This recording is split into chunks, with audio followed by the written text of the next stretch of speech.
Today we are going to be talking about a very popular conspiracy theory, especially amongst Beatles fans, which is the Paul McCartney has been dead or is dead since 1966. Many believe that he died on November 9th, 1966, but evidence on the Sgt. Pepper album says differently. It says September 11th, 1966, and if you want more on the conspiracy theory, then you can go search on Google the YouTube channel Justice for James Paul McCartney. We weren't pretending to be Beatles. We thought that was just a great group name that lots of girls particularly thought was creepy. I wasn't pretending to be Wings. It was a group name. But we were pretending to be Sgt. Pepper's Lonely Hearts Club Band, because that was the whole idea of that record. So Daniel, that's the one. The whole idea for that record was that we were going to have alter egos, and because we thought if we make another record under the Beatles, when I walk up to a microphone, it's Paul walking up to a microphone. When John walks up, it's John singing the song. So we thought it's kind of quite nice if it's not Paul, if it's this guy out of another group. We freed ourselves and made a very free record because of that. But that was the one that we were pretending to be.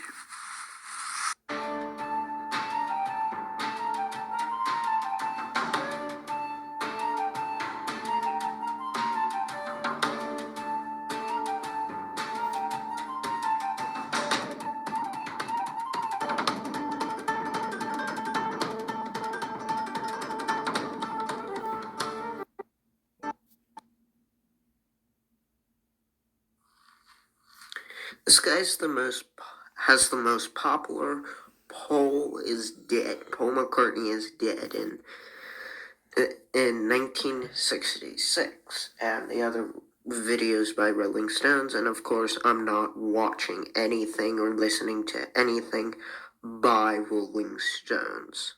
No offense to Rolling Stones fans. Today's episode is brought to you by Dashlane. The Paul is dead hoax is one of the strangest stories. And I'm going to be pausing this and saying, well, this and blah, blah, blah. College students all across the United States were obsessed with But that's mostly going to be where he's going to be saying, like, okay, so this means this actually, so. Theory spread around the world, spawning novelty songs, write-ups, and even prime-time TV news coverage. On today's episode of Strange and Unusual Tales, we're going to dive into the history of one of music's biggest urban legends and see if there's any truth to the rumor that Paul McCartney died. It's cute that you came up with a whole thumbnail photo for it.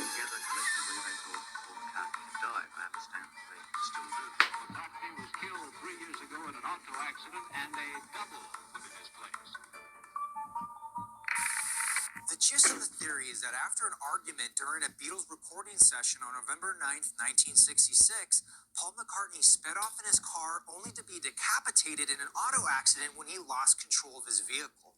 The UK Service MI5 advised the band to find a replacement, for they feared that if the news of Paul's death got out, mass hysteria would spread among Beatles fans, leading to civil unrest and possible mass suicide.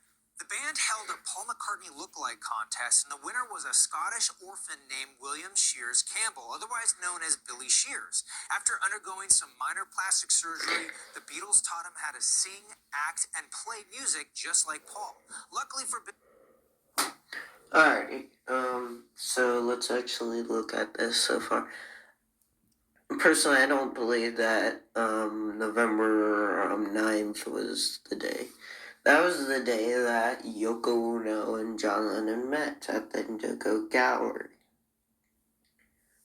And so I can do my Yoko Ono, my John Lennon voice, and I don't know how to do a Yoko Ono, nor do I want to. I could probably do a better John Lennon than that, but,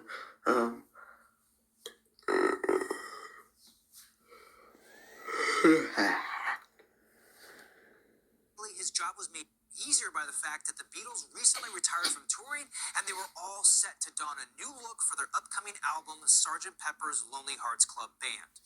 It's unknown how this theory got started, but the earliest printed mention of the rumor was in the February 1967 issue of Beatles Book Monthly. It was a small one-paragraph article that dispelled a small rumor that... I think he talks about this in the video where he talks about St. Paul, which is for, it could be, I'll do a video where I look at it as a Paul McCartney is Dead, song, and as it isn't a Paul McCartney, meaning if it's about the Beatles breaking up. It was in 1969, and the Beatles, John had already left, and George had already left, John Lennon and George Harrison, so it was going to happen. It was very evident that the Beatles were going to break up. And Paul McCartney, in, I believe, 1970, sued both. I think Paul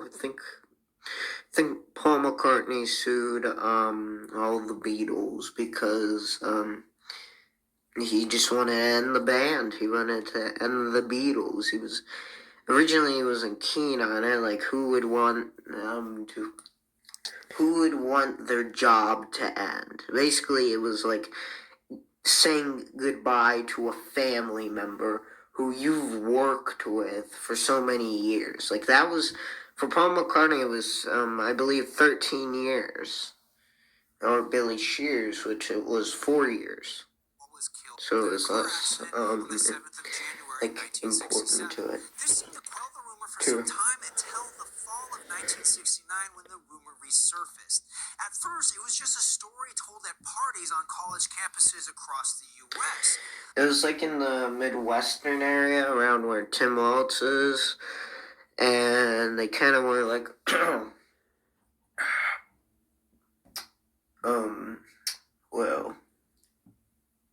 Paul is dead, yeah, huh? I think it's because of St. Paul, because it was very popular there. But then a caller phoned a popular Detroit radio station. We're not going to be able to watch this whole thing. Beatles music that contained hidden messages.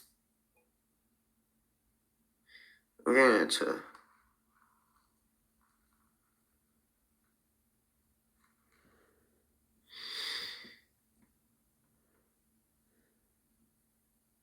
Here's the first thing that I want stands for the 11th month or November. Then we see the Roman numeral for 9. This represents the day Paul died, November 9th. Yeah, I would say November 9th, he died. I think that's what it says. I could be wrong. 24-page booklet full of clues, including 4 instances of hands above Paul's head. The first being on page 14, then in cartoon There's no proof that putting your hand above someone's head is proof of death. But it is proof of surrender, which this could be interpreted as surrendering Paul McCartney for another Beatle, for someone else. It says you was. Bad English, yes, but not so in depth. Paul McCartney death clue. But perhaps the most obvious clue. That one should have been more obvious. The drums, the shoes were reflecting off the drums. The drums were red. Just look right next to it. If it had been any further, sure, you can say that. But it's not. And the Abbey Road album, it just doesn't mean anything. Page 23. Paul is the only one wearing a black flower. This one I believe. Another symbol. symbol of death. Turning to the music towards the end of I Am the Wall. This is what they said about this.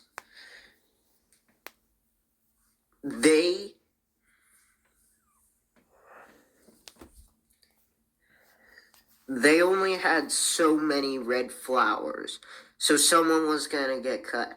But if you actually watch it, you can see that Paul McCartney or Billy Shears has a bouquet of red flowers. There you go. So he could have just taken one of those and put it on him. Either A, someone had decided to make it red to symbolize death, or B, he didn't want it to be red, so yeah. Buried deep in the cacophony, we can just barely hear voices reciting the death of Oswald from Shakespeare's I King couldn't Lear. hear it. But even more brazen, when you play I like this I Am the backwards, Walrus. you can hear the demonic chanting, "Paul is dead, ha ha." Take your money to the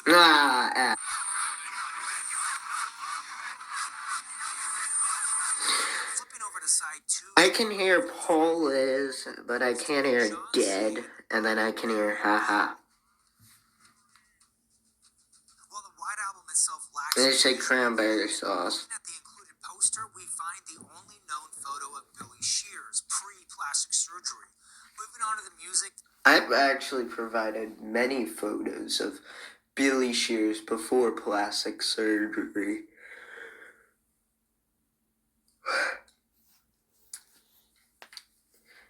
I think I wanted to do a whole video, but something had gotten wrong. Something had gone wrong.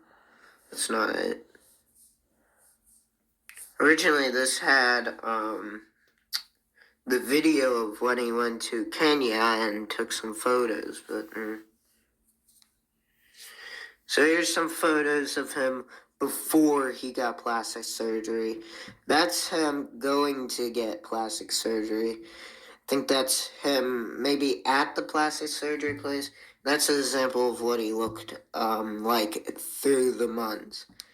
Someone doesn't go from looking like August 29th Paul McCartney to looking like September 13th Paul McCartney, and the same about September 13th to October 28th.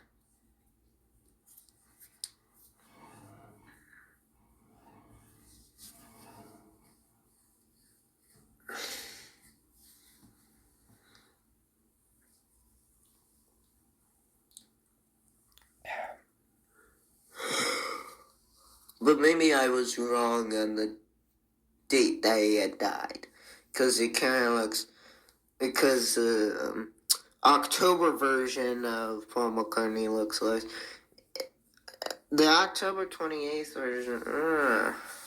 It's interesting. But the November 12th and onwards looks like Billy Shears. So I think he got plastic surgery somewhere around November 24th. Maybe even the next year. The year after he had become Paul McCartney, when Billy Shears took over and became Paul McCartney. Yeah, that newspaper.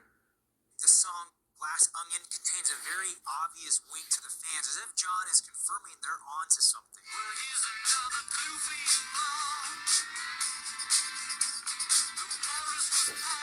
At the end of As much as I love that song, that's not Paul McCartney. If you just watch it, that's not. Excuse me. It could be saying that at one point. Could be saying a bunch of stuff. And Glass Onion probably has more evidence than just. And here's a clue for you all. The walrus was Paul. There's probably way more evidence than just that.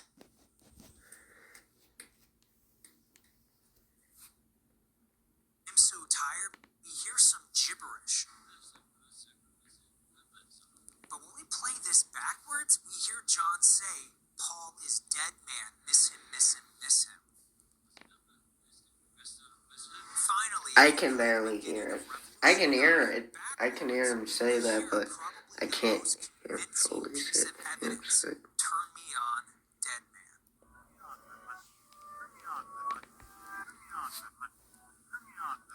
This is the creepiest evidence. Okay, here's the deal, folks.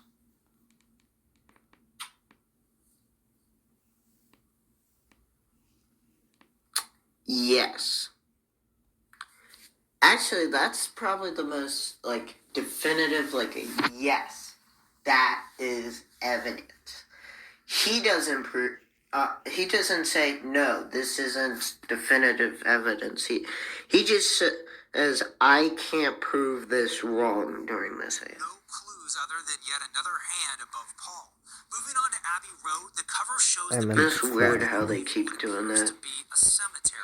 John leads procession dressed in white, looking Christ-like. When he's been dead since proper. That's funny. I wish I found a full interview, because that's just hey, Paul was dead and John Lennon said it. That was a cheap video. They do some people in the Paul McCartney is dead conspiracy theory just take clips willy-nilly. I'm never gonna say willy-nilly again. And they just say, well, here's the deal. Here's the clip. In the interview, he says Paul is dead, so blah, blah, blah.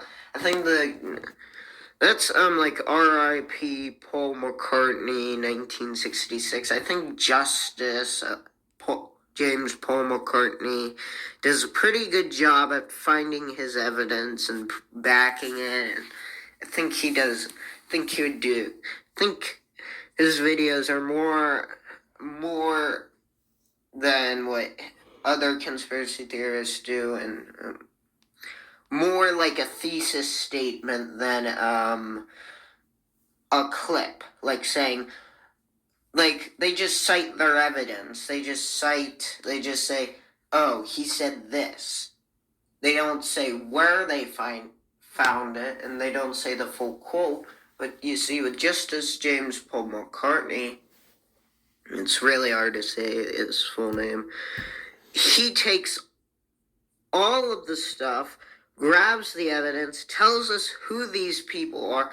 Even in the most recent video, he tells us who Gregory Martin, I think that's his name. It's either Gregory Martin or Gregory Epstein. So he basically grabs this evidence, and even George Martin's son said that there was something off, something different with Paul McCartney in 66, 67. With his long hair.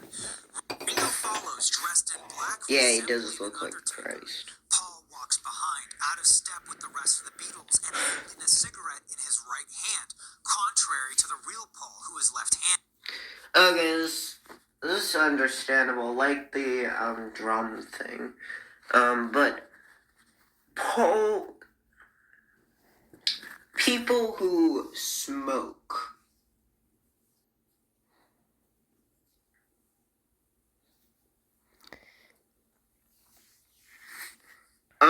they smoke in their opposite of dominant hand, basically their non-dominant hand. So if you're right-handed, you would just smoke in your left hand. If you were left-handed, you would smoke in your right hand. And I'll even look this up so I can prove it to you. Which hand do smokers use when they smoke? Whichever hand they put. Oh, that's AI. Must be.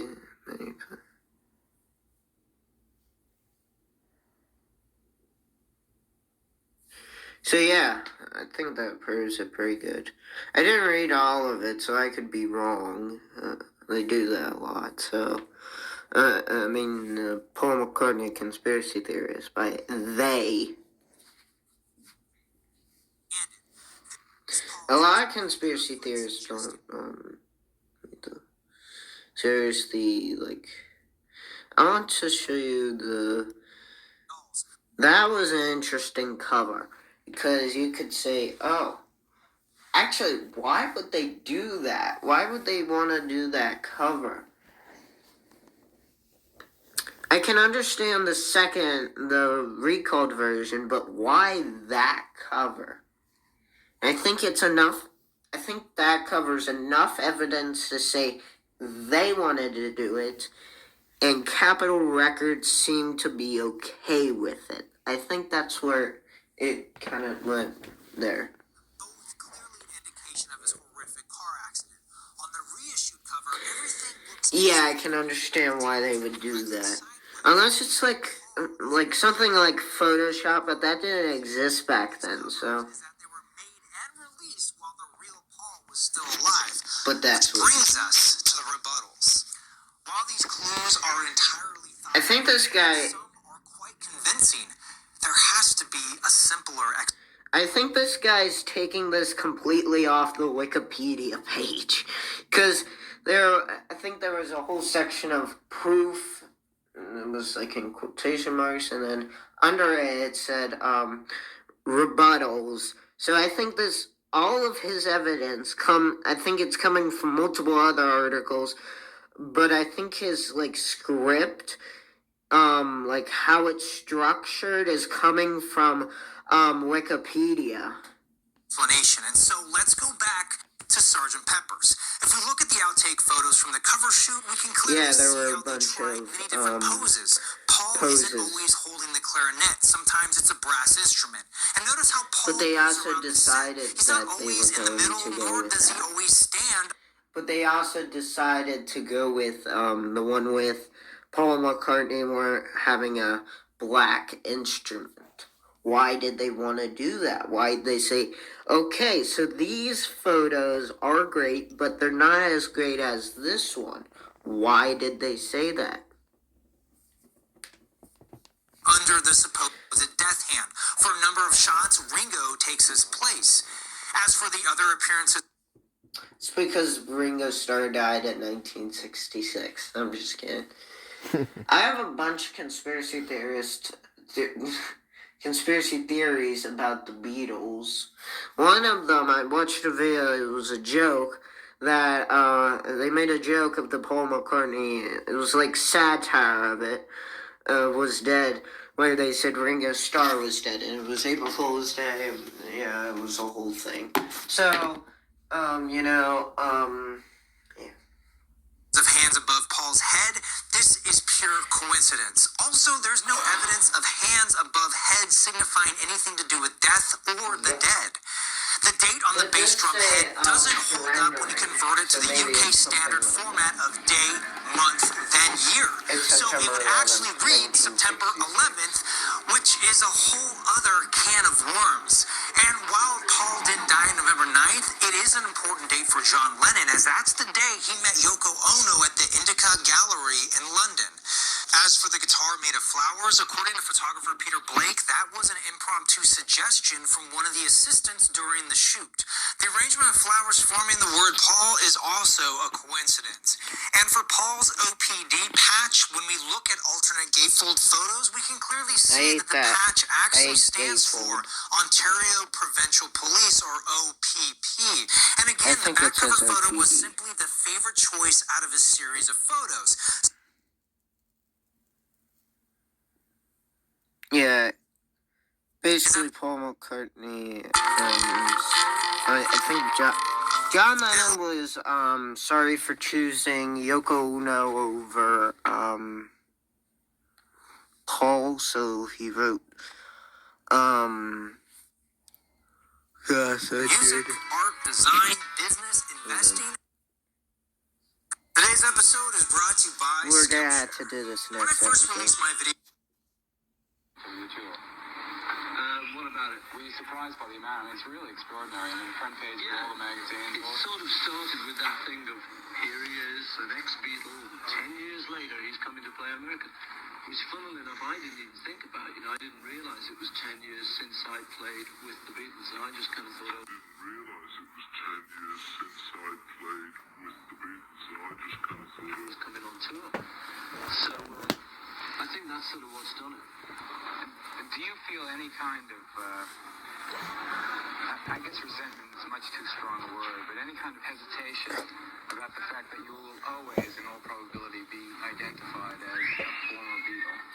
No, I don't mind it. I'm always going to be identified by my real name, also Paul McCartney. No, I don't mind it. I'm always going to be identified by my real name, also Paul McCartney. But that doesn't bother me. And ex-Beatle is another kind of tag, which doesn't bother me. I'm proud of what I do.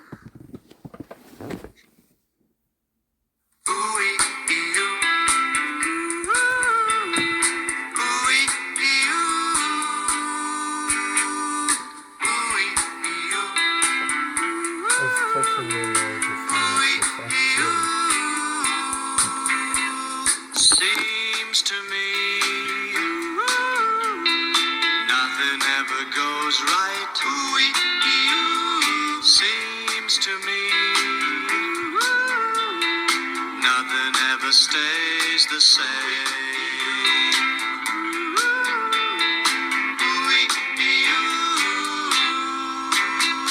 Seems to me loving you is wasted. Seems to me lovers never stay in love. You're so far from me, yet I gotta see you. It seems to me.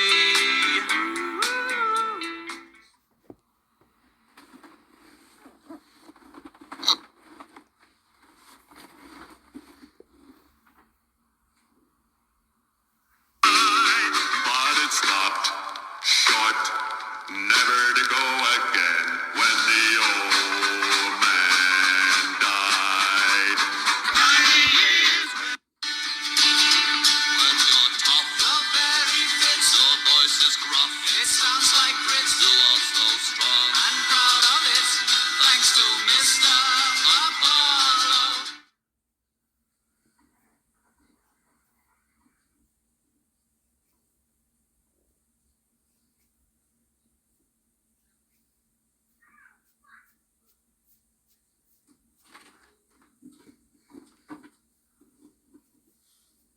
I'm gonna go in. If you say cut this question, we'll cut it. This is big setup. What was it like playing with Billy Shepherd instead of fucking Paul McCartney? Who's Billy Shepherd? I don't know. Billy Shears. Billy Shears Campbell. Thank you. That's all you had to say, my friend. The one and only Billy Shears.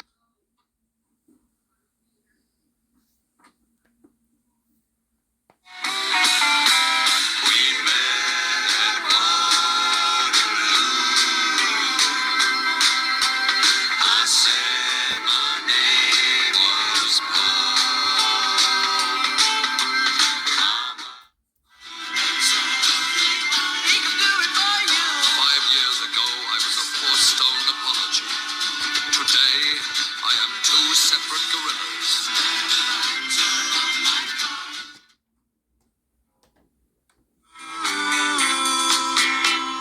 Seems to me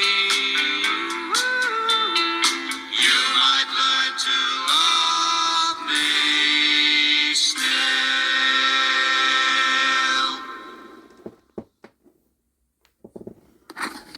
I love you. Joke, the biggest joke, to be yourselves. Because that was the purpose of going there, to try and find who yourself it really is. Yes, well, we found that, didn't we? And if you were really yourself, you wouldn't be any of who we are now. Well, naturally then. Because that was the purpose of going there, to try and find who yourself it really is. Because that was the purpose of going there, to try and find who yourself it really is. Yes, well, we found that, didn't we? And if you were really yourself, you wouldn't be any of who we are now.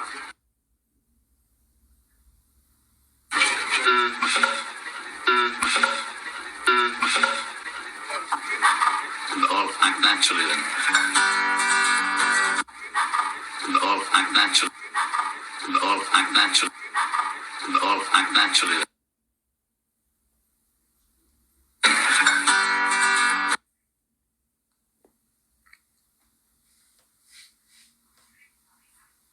I'm gonna go in. If you say cut this question, we'll cut it.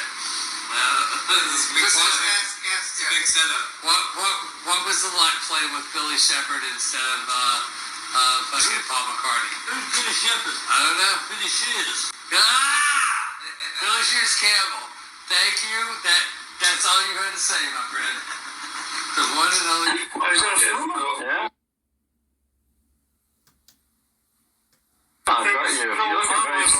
It's the one I can see. Go and turn it off. Yeah, I can see. No, I don't want to turn it off. Yeah. I can see. Go and turn it off. Yeah, I can see. No, I don't want to turn it off. Yeah. I can see. No, I don't want to turn it off. Yeah. I've seen it. Sharp. I've seen the advert for us to hold it. What's it like to do what? It's lovely. Hello, excuse me. I've got to say hello to my friends. Hello. You all right?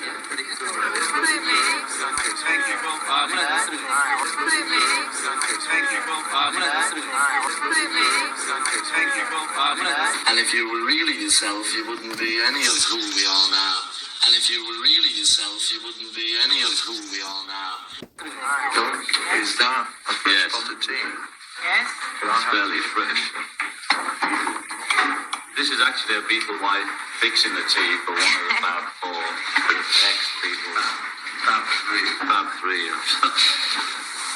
See Beatle Bill making a pig of himself.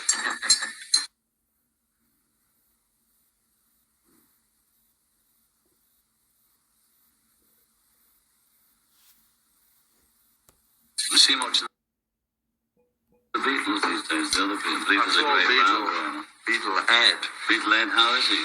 He was alright, but he was just going off on a tour. Beatle Ed's not doing so well these days, is he? Beatle Ed? Well, he's number 5 in Sweden. Oh, in Sweden, that's it.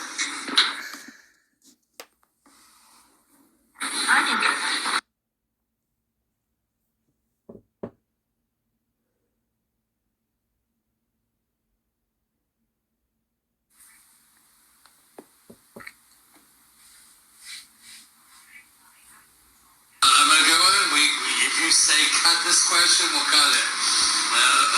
Big setup. What was it like playing with Billy Shepherd instead of fucking Paul McCartney? Who's Billy Shepherd? I don't know. Billy Shears. Billy Shears Campbell. Thank you. That's all you had to say, my friend. The one. John Lennon does this after he continuously calls Billy Beatle Ed. And if you were really yourself, you wouldn't be any of who we are now. And if you were really yourself, you wouldn't be any of who we are now. William has also said some things that prove this conspiracy theory, that not just in songs, but in interviews too. What about it? Were you surprised by the amount? It's really extraordinary. I mean, front page of all the magazines. It sort of started with that thing of here he is, an ex-Beatle, 10 years later he's coming to play American. Which, funnily enough, I didn't even think about. I didn't realise it was 10 years since I played with the Beatles, and I just kind of thought, I didn't realise it was 10 years since I played with the Beatles, and I just kind of thought I was coming on tour. So, I think that's sort of what's done it. And do you feel any kind of, I guess resentment is much too strong a word, but any kind of hesitation about the fact that you will always, in all probability, be identified as a former Beatle? No, I don't mind it. I'm always going to be identified by my real name, also Paul McCartney. No, I don't mind it. I'm always going to be identified by my real name, also Paul McCartney. But that doesn't bother me. And ex-Beatles. George Martin was the manager of the Beatles from the beginning to when Apple Records took over in 1968. And here is his son, who got to hear the Beatles play and was a part of the Abbey Road cover. That, of course, that's Gregory Martin.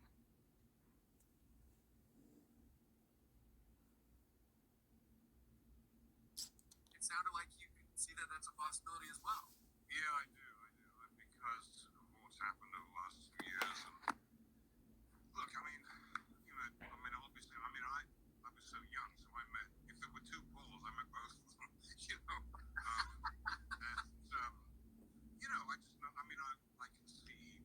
don't like Paul McCartney at all. I think he's very insecure and mean, can be very mean.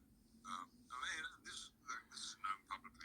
Phil Collins, who I think is a fantastic artist, tells a story about, having done, played drums on Golden Slumbers from Abbey. I want to thank Paul for all those great things he told us. Some of them were true. I wasn't only Charlie, and they all talked about it. Suddenly I got a call from Paul. Hey, Ringo. He doesn't even do that Liverpool accent anymore. Anyway. Like and subscribe for more content like this, and please leave a comment. Feel free to ask any questions.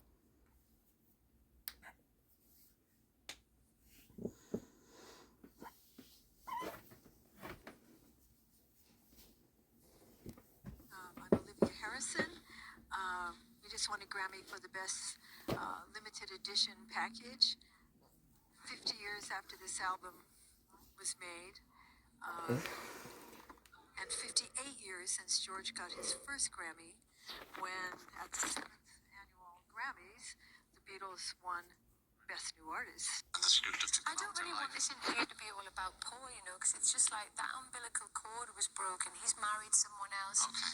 And, I agreed to come on the show, so it wasn't just all about Paul. All right, okay, but it's an important part of your life. Yeah, it's important, but you've only got so many minutes on this show, and it's like, I did all these things in So my you're life. fed up talking about that?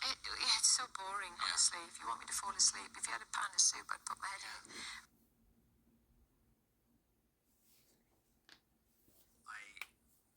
I'd never even been on Saturday Night Live. He was hanging out more at Michael's house, and I had the presence of mind at that moment not to go, who wrote A Hard Day's Night? So I said, I talked about his album 1980 and the song Tug of War, and I said, that lyric in the chorus, one day we'll stand up on top of the mountain with our flag unfurled, but it won't be soon enough. And he just lit up. Well, that was a song, I was a big flag, on the top of a mountain, And then that was it. We were fast friends after that. So I think with Billy, people like it if you take one of his obscure songs or obscure album and be very specific about a lyric that he wrote.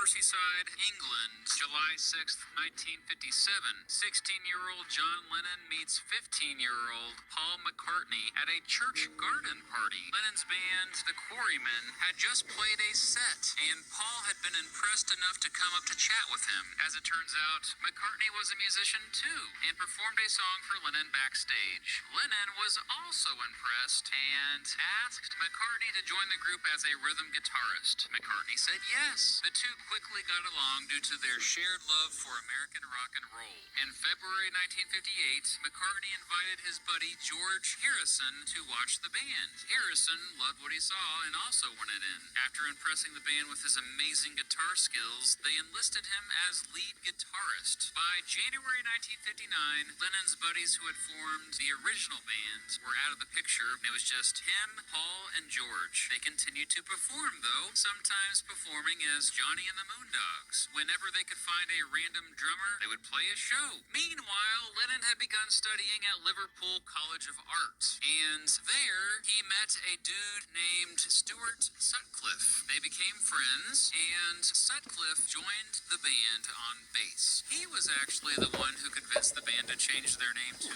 Beatles. Yes, spelled that way. Later, they were the Silver Beatles, then the Silver Beatles, and then finally just the Beatles. I got a lot of slag enough.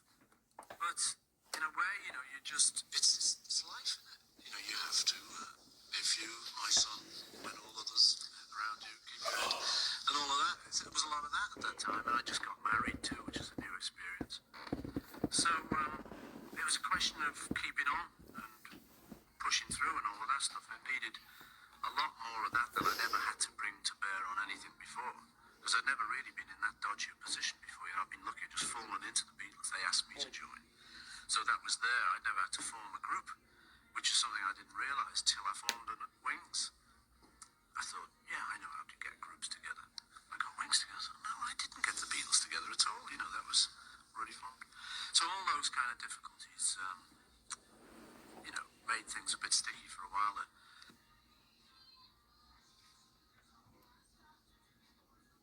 But, I've been lucky, just fallen into the Beatles. They asked me to join. So that was there. I never had to form a group. No, I didn't get the Beatles together at all. That was really fun.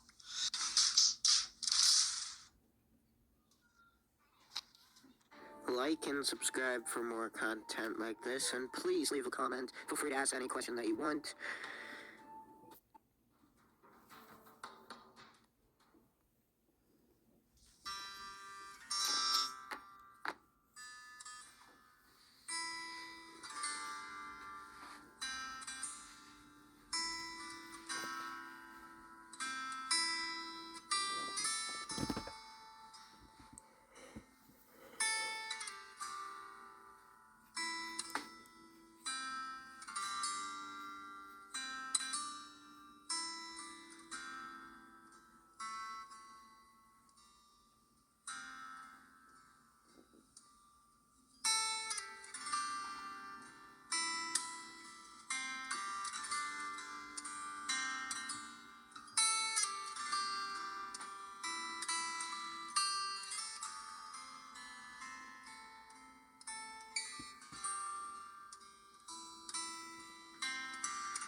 And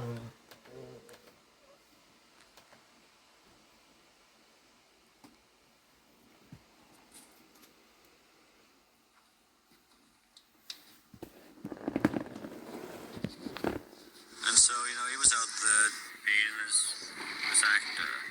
John was doing How I Won the War, so I went to India. I think I went for about 6 weeks. George, like you said, was doing the Indian stuff. I always pondered. I don't know what he was doing.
that America had said something about a Beatle being dead. It was once on the news that How is it handled in England? It was once on the news. It was from Precisely. 6:50 in New York. There is a report that Beatle Paul McCartney has died. Da-da-da. Good night. Who I am, because like, as far as I'm concerned, Paul McCartney is like the name I was given. Like and subscribe for more content. Practice and been on stage since 1957. Yeah, man, that's a long time. And the band had forgotten the song. I'd forgotten the lyrics to most of the song. In fact, a lot of times I said the same lyrics over and over and over. Use the same line. What's this karate you're taking up? Oh, it's a thing I picked up in Germany. I saw a demonstration. It kind of fascinated me, so Have you been, have you been just a second, ma'am. learn anything else from some instructors in Hawaii? And we have some fine karate instructors. Yeah, I've talked to several of them, and I know one in California by the name of Ed Parker. My next picture will be out about the middle of the next month. What is the picture? Jailhouse Rock. That's a single 45. Yes. How did you find Hal Wallace as a producer-director? Very, very, very fine gentleman. Did he help you out, or who was the big help and aid in your show Loving You? Well, there's nobody who helps you out. They have a director and a producer.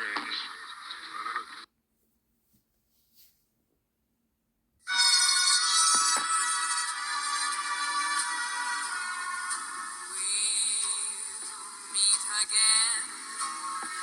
Don't know where, don't know when, but I know we'll meet again some sunny day.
Like and subscribe for more content like this, and please leave a comment.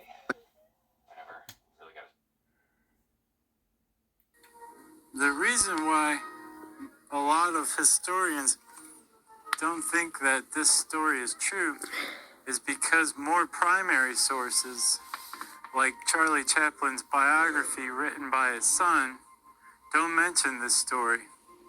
And you'd think they would, because it's a pretty great story. It is true, however, that Bob Hope did win a Charlie Chaplin look-alike contest way back in 1915. Do you know who Bob Hope is? So the next time somebody gives you some yarn about Charlie Chaplin losing a Charlie Chaplin look-alike contest, you set them straight and tell them Josh sent you. Thank you for joining me. Like and subscribe for more content like this, and Let me introduce to you the one and only Billy Shears. I'm very good at forgetting who I am, because, like, as far as I'm concerned, Paul McCartney is like the name I was given. Do you feel any kind of, I guess resentment is much too strong a word, but any kind of hesitation about the fact that you will always, in all probability, be identified as a former Beatle? No, I don't mind it. I'm always going to be identified by my real name, also Paul McCartney. But that doesn't bother me. And ex-Beatle is another kind of tag, which doesn't bother me. I'm proud of what I do. I'm always going to be identified by my real name, also Paul McCartney. Also Paul McCartney. My life could have gone a different way. I had a couple of jobs in factories. That could have been my life. Am I really that guy? Is this the same body I'm inhabiting? And it is quite sort of strange. And then Paul McCartney's the sort of successful bit of it all that I'm very proud of. But I don't imagine I'm him, because it'll just blow my head off. Well, I think there's always an element of that to everything I do. I always sort of think, they shouldn't be paying me this money. I'm not him.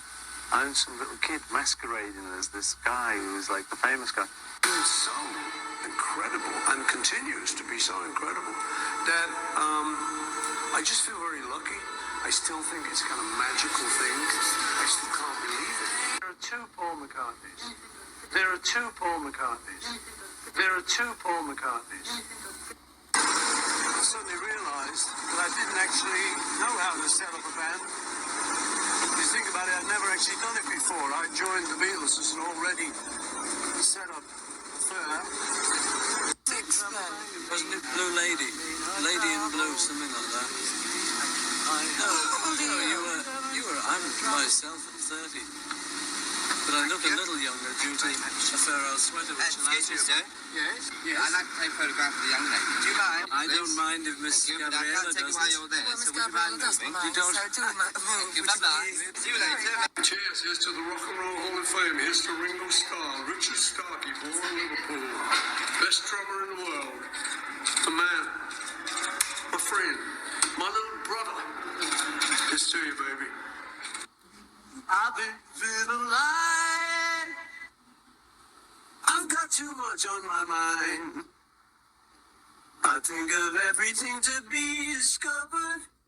Little.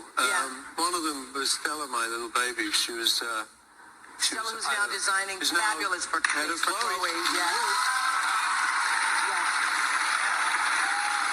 But when she was a little baby. When she was a little baby, she was riding by on our farm and, on a little pony. Mm-hmm. And she said, "Are you Paul McCartney?" No, I'm Daddy. Really? Daddy. So it's kind of him and me. Me is me that was always in this body, and the body's just grown up. Sure. The guy behind the eyeballs. Yeah. And then him is that famous guy. Wow. What's it like to be you? Weird, man. Really. You know what? It's actually great. But it has its moments when you suddenly realise, you know, oh my God, I'm that famous guy. Yeah. But it's really very nice, and I'm very thankful, and I wouldn't want it any other way. Well, that's good because you have no choice. You're kind of stuck in being this huge icon, and that save up to 30% icon, and that. And what how do you manage something like that? Because it was a global rumor. You know, but it was a little bit strange because people did start looking at me like, is it him or a very good double? Well, that was the idea. That was the other part of it, that there was a guy who looked like you taking your place. No, well, this is him.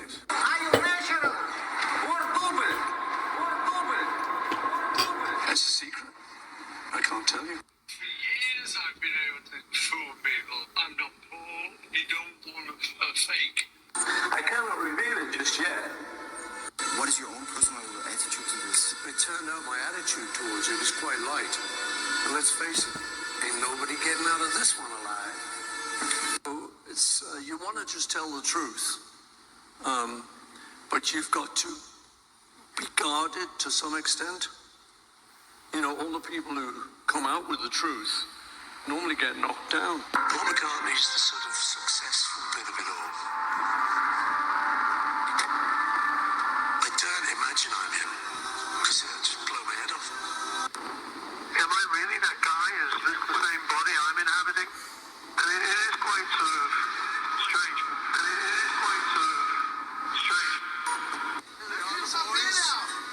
He's having his haircut.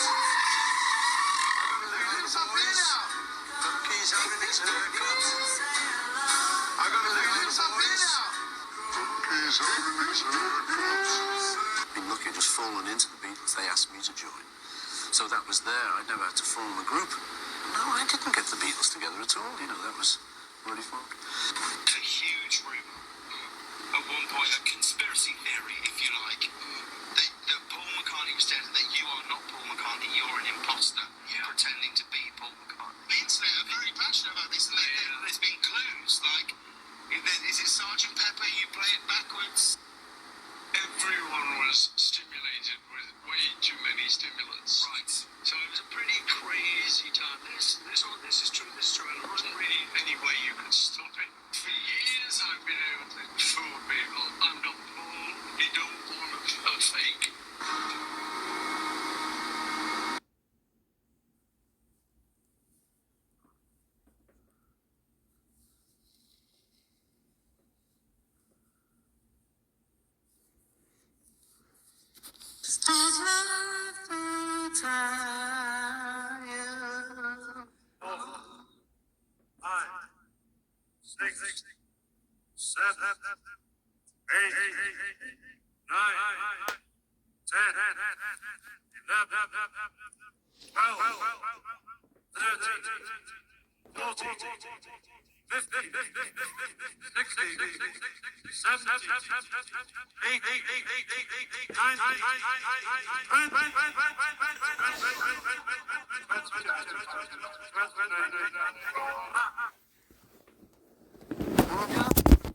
Another pen trying to come across my head. Found the way downstairs and drank a coffee. Looking up, I noticed I was late. Found my coat and grabbed my hat. Made the bus in seconds flat. Found the way upstairs and had a smoke. And somebody spoke and I went into a dream. In the day in the life, woke up, caught the bus, and you know, that was me. It's true, you know, just running up the road, thinking I'm late, getting at the bus stop.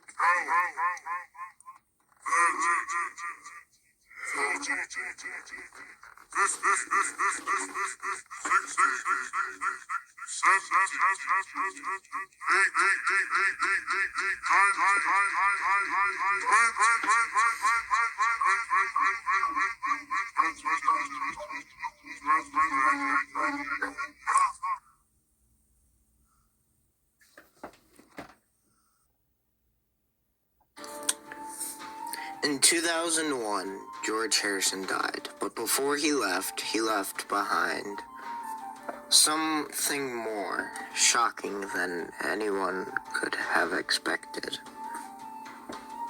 A box that included 2 cassette tapes from the night he was stabbed on December 30th, 1999.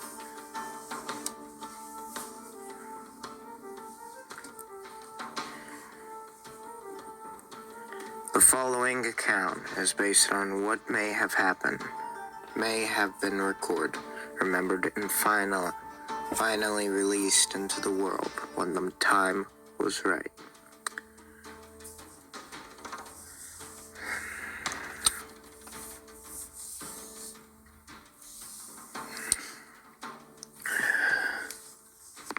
A dramatized George Harris,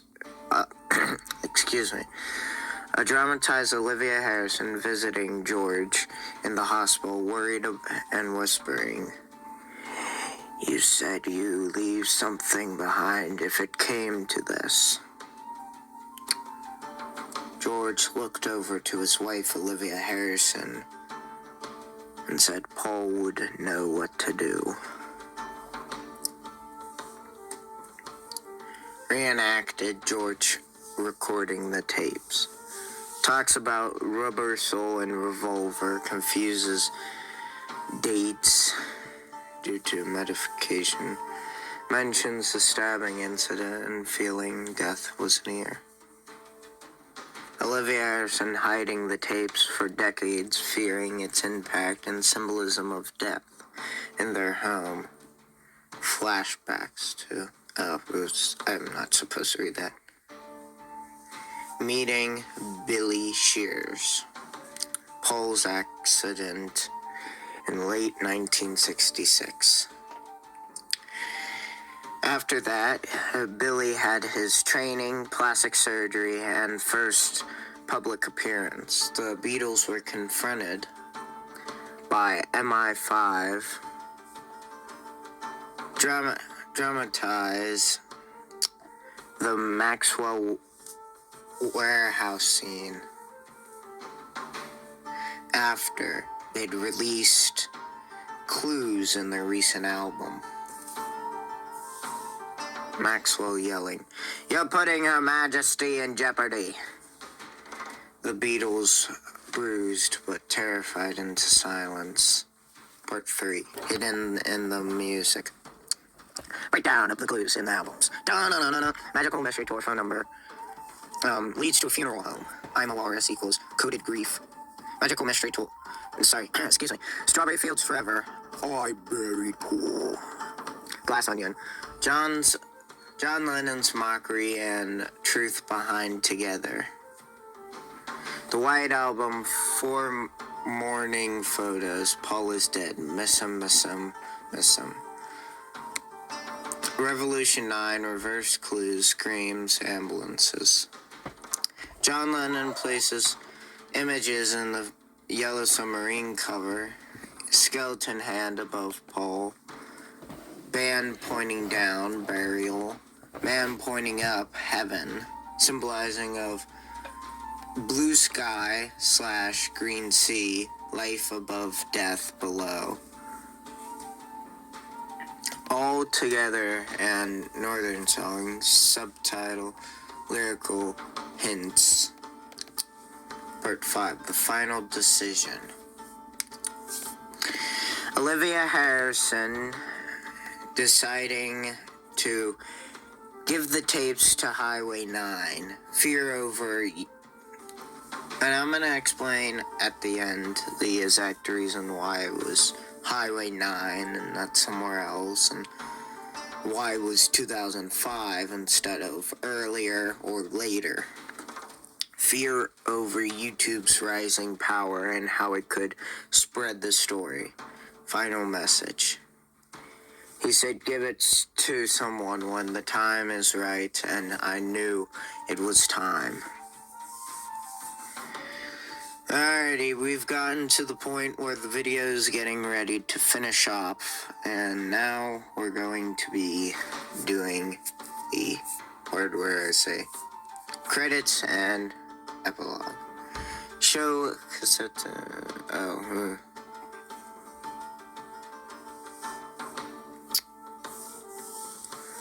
This John Lennon, both with his phone call, had also left weeks before his death a letter for George Harrison, and he chose George Harrison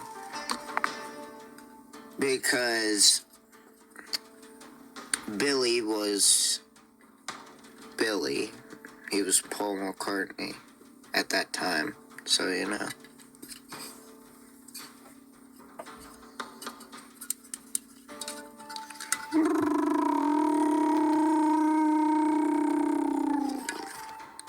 So he left behind a letter that said, for George Harrison and not Ringo Starr, because Ringo Starr,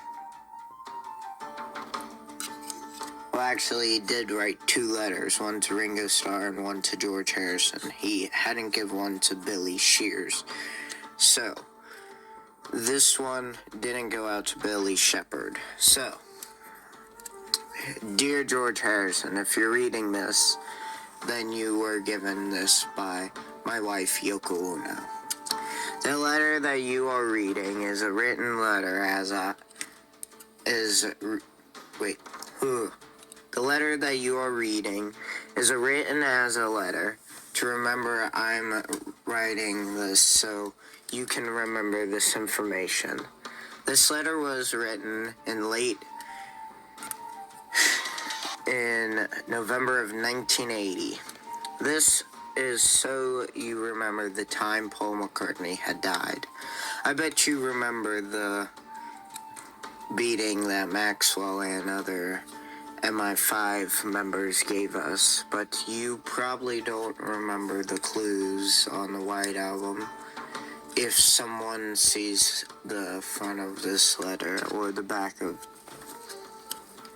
they will know. So turn to the back to see the songs and the clues that we put into the songs from the White Album to Let It Be.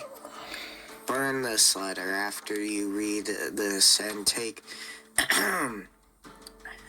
a photograph of it, both the front and the back, and keep the photo with you. On the back it showed the songs, and then under it said the clues on it.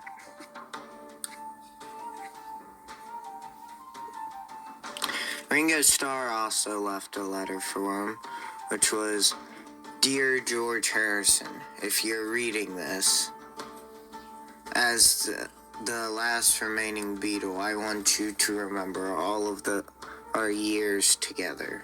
Recently, as everyone knows, John Lennon was shot by a man by the name of Mark Chapman. It's so sad what happened to John Lennon. But I must write, Billy knows nothing.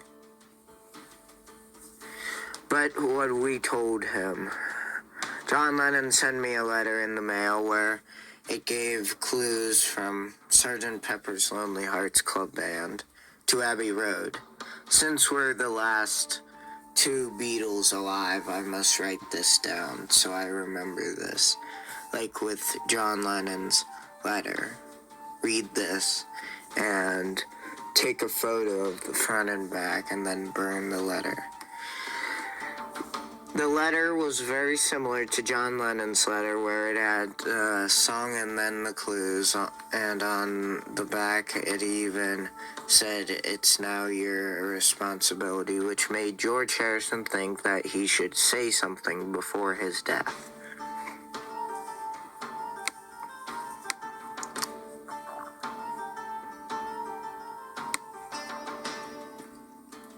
You may be asking, well, why would, what was the question I had said?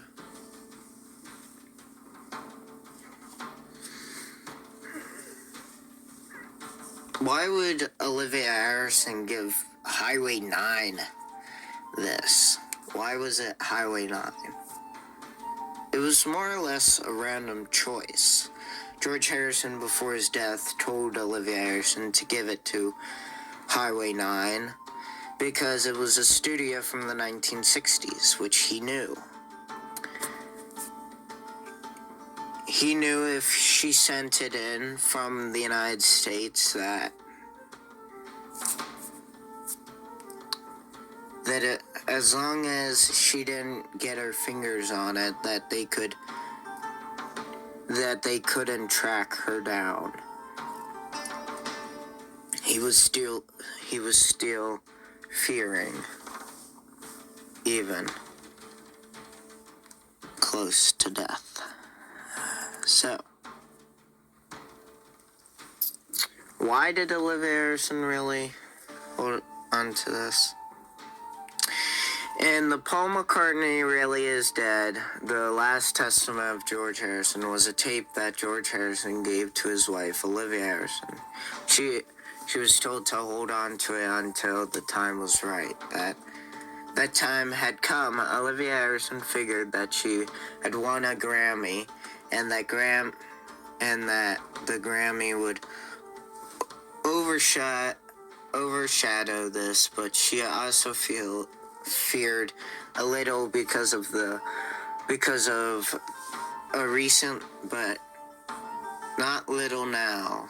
Recent little but not little now social media called YouTube being founded, but she wanted to let go of the cassette tape because she didn't want more reminders of death around the house. In the movie, George Harrison didn't talk about this at all. And this is because he was dead by the time she gave the tape to Highway 9. George Harrison talked about Paul McCartney dying, and okay, that's the conspiracy. Anyway, so that's today's video. I know it's a little bit different than normal, so I want to thank everyone for watching this video. If you watch this video, thank you for doing that. And if you believe this conspiracy theory, thank you for believing it. If you don't believe this conspiracy theory, then that's your choice, and I'm not going to say, believe it now because it's true. I believe it personally because I just do. Because I looked at how, I'm going to use Strawberry Fields Forever as an example. I looked at, how Paul McCartney looked in 1965 and how he looked in 1967's Strawberry Fields Forever, and looking at it with only a 2-year difference. Not even 2 years, because it was filmed in early January of 1967, so it really wasn't 2 years. It was actually probably less, but it probably wasn't even close, So, I think that personally, I've looked at certain sources that say that the voice wasn't George Harrison. And I've been thinking, and, there's 2 things I can say about it. It doesn't sound like George Harrison. But also, I can't see anyone holding a British accent for that long. I don't believe that it's someone from the UK, because the conspiracy theory became popular in the United States and kind of just stayed in the United States. So I think it would have been an American, especially considering that Highway 9 is an American company.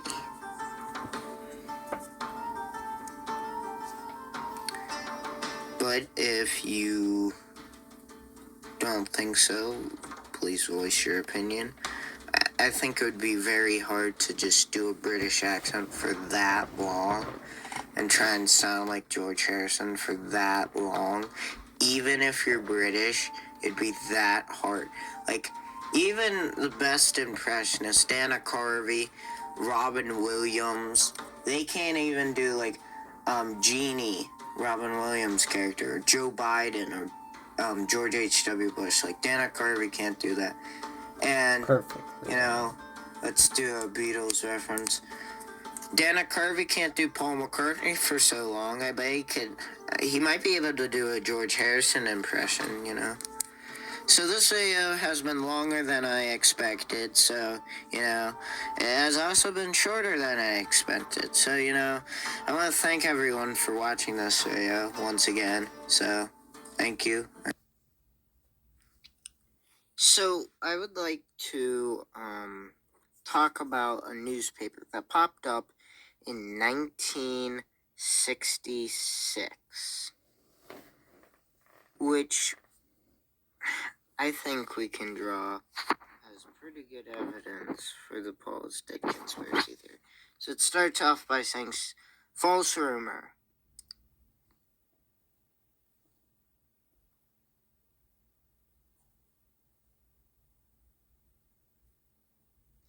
I just need to do that. Stories about the Beatles are always flying around Fleet Street. The 7th January was a very icy, with dangerous conditions. On the F1 motorway linking London with the Midlands and the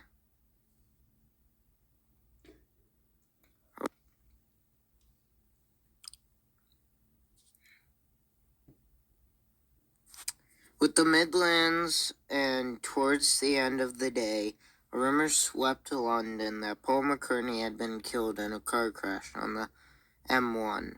But of course, there was absolutely no truth in it at all. At the Beatles press office found one on the telephone Paul's St. John's Wood home, and was answered by Paul himself, who had been at home all day with his black Mini Cooper safely locked up in the garage. So this is basically talking about how there was actually a news broadcast back in 1966 about Paul McCartney's death. Now, although that this is the false part, this isn't real, he would die later in that year on September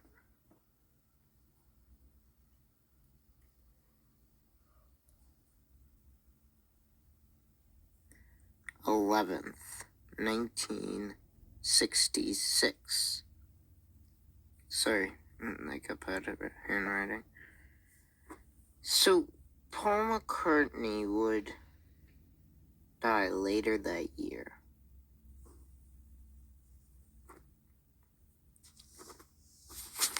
And you may think, wait.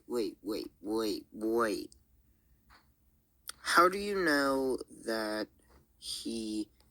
how do you know it was broadcasted? Well, I do have a source.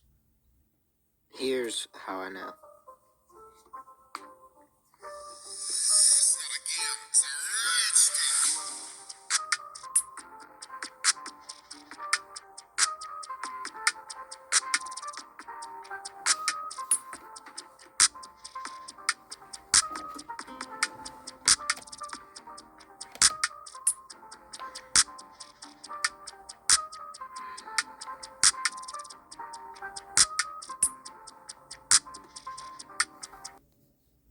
Random items, and I have to guess which one cost the most. Well, towards the end of the video, this happened. Whoa, look at that thing! I wish you could see what that was. Oh! Pop Mat Labubu, the Monster's Tasty Macarons, Lychee Berry Vinyl Plush Pendant.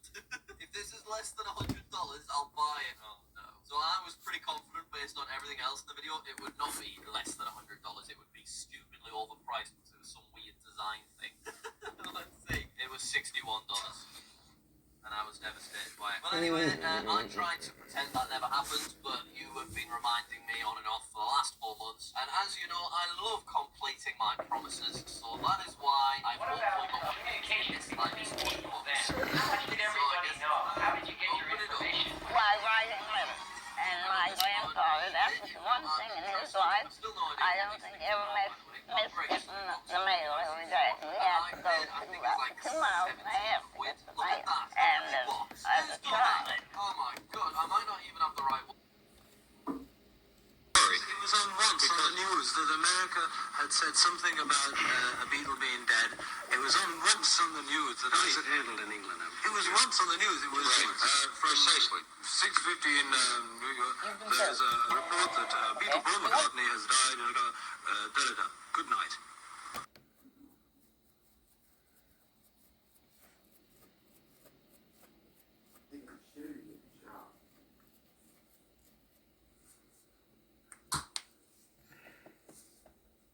We're going to start. This is not part of the questioning, but did you get the black-eyed peas when you got home?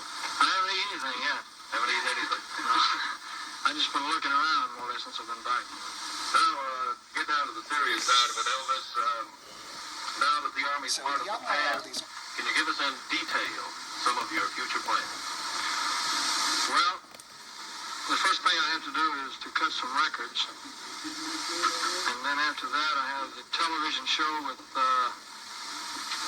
Frank Sinatra. And then I have the picture with Mr. Wallace. And then after that, I have 2 for 20th Century Fox. And after that, heaven knows, I don't. I suppose it'll keep me busy the rest of this year, you know. After that, I don't know. Well, Elvis, now you're really home. How does it feel? It's pretty hard to describe, I'll tell you. It's hard to get used to, you know. I mean, I've been looking forward to it for 2 years, and all of a sudden, here it is. It's not easy to adjust to it. Radio time of day. All you want to hear me say is crazy, baby. It's crazy. That was Elvis's birthday, yes. No, Elvis's birthday. 34. God bless our gracious King. Oh, I seem to be catching up to it.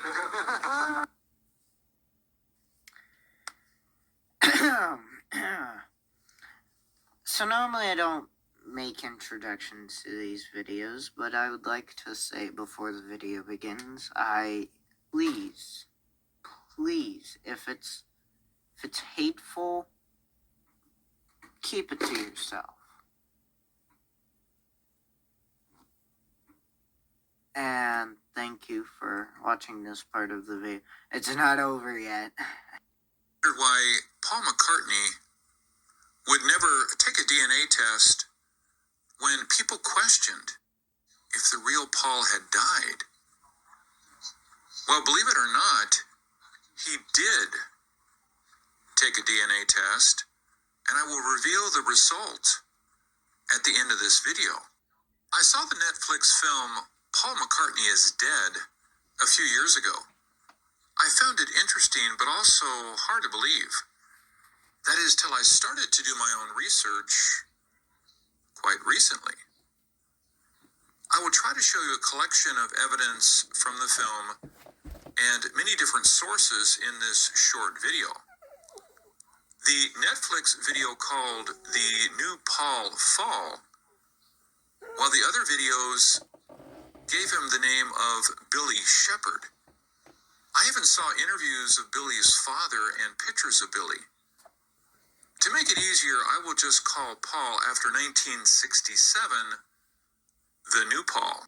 As you can see, New Paul and David Letterman making fun about himself being called dead. Wouldn't everyone wonder, why doesn't he just do a DNA test? But he never did. Until he got a court order for a DNA test. Miss Bettina Crispin of Germany claimed herself to be Paul's daughter. It happened when he had a 2-year relationship with her mother, Erika Ubers, between 1960 to 62. And the case wouldn't get much attention if not for the fact that Sir McCartney's lawyer paid Miss Ubers 16,000 German marks to buy her silence. And Paul's name was on the birth certificate as the father to Miss Crispin. Bettina's mom kept the secret till her daughter was 12, and when she reached adult age, she demanded a DNA test. And to her mother's surprise, there was no match, even though her mother said she was 100% faithful to Paul. Ms. Ubers was so sure the DNA sample was from a body double that they filed complaints with the prosecutor. They believed there is no way she's not Paul's daughter. Strange twist, right? Why won't Paul's brother volunteer for a DNA test and put all doubts to rest? There is no way a body double can fool his parents, his brother, and his girlfriend, Jane Ash. Jane Ash was with Paul from 1965 till 1968. The two even engaged in 1967 before Jane announced their breakup on TV in 1968. Why didn't she know? Or she broke up because she knew and refused to continue playing the game. How about the McCartney family? Why didn't they come forward? Could it be to protect the Beatles' popularity? Could it be to protect their interest if they were not named in Paul's will? Or maybe there's not even a will. If Paul knew he had a kid, wouldn't most of his wealth go to his daughter? The daughter that lived on Germany's social welfare system, that Paul's attorney had to reimburse $30,000 back in the 60s. Another big question is about the songs after 1967. New Paul's songs post-1967, although different in style from the prior songs, are still outstanding and loved. But experts point out that he has used much more complicated composition than the self-taught music like the old Paul did. And he played guitar with the right hand and has rarely sang in public songs like Yesterday. According to the Billy theory, Billy is also a talented musician and songwriter. He was a body double before 1966 for Paul, but has since disappeared.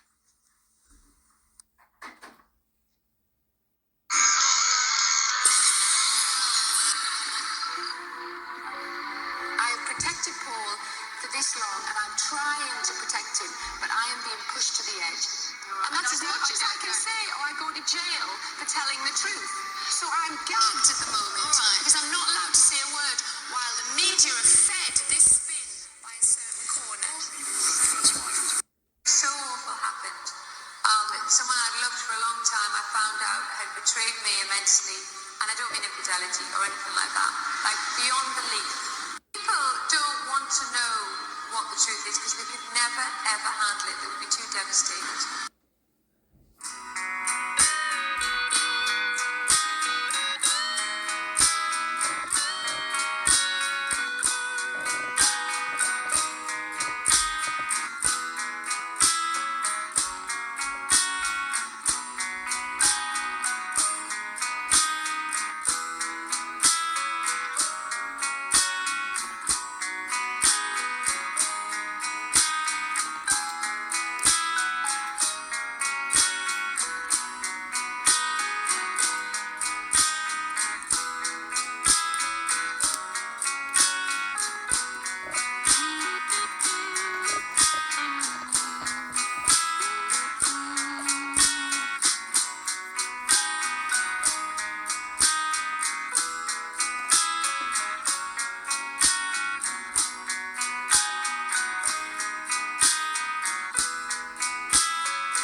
Waits up the rice in the church where a wedding has been.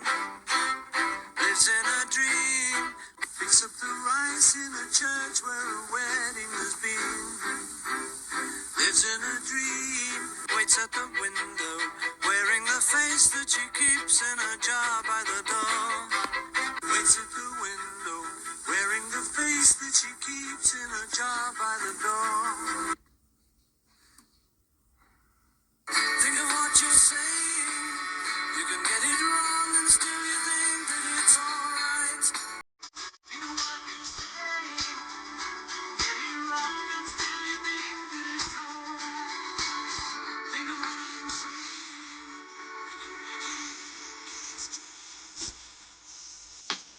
Think of what I'm saying. Work it out and get it straight or say goodnight. Forget the dad. Had it been another day, I might have looked the other way and I'd have never been aware. But as it is, I'll dream of her tonight. Had it been another day, I might have looked the other way and I'd have never been aware. But as it is, I'll dream of her tonight. La la la la la la la la la la.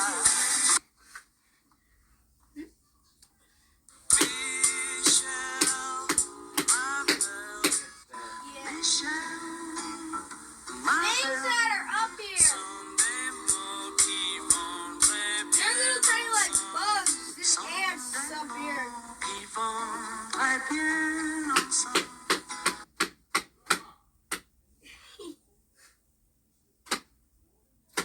That's dead. And in her eyes you see nothing. And in her eyes you see nothing. No sign of love behind the tears cried for no one. No sign of love behind the tears cried for no one. A love that should have lasted years. A love that should have lasted years.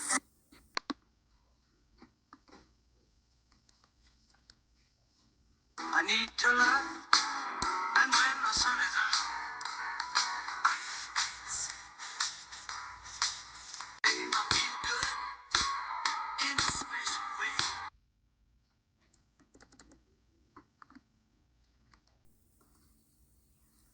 All my troubles seem so far away.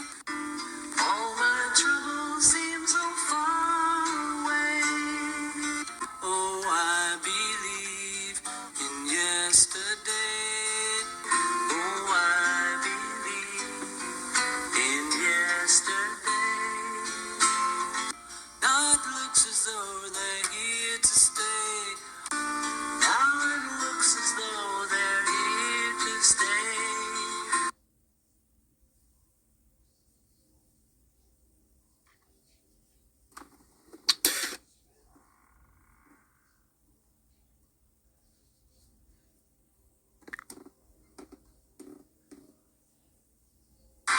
Used to get mad at my school.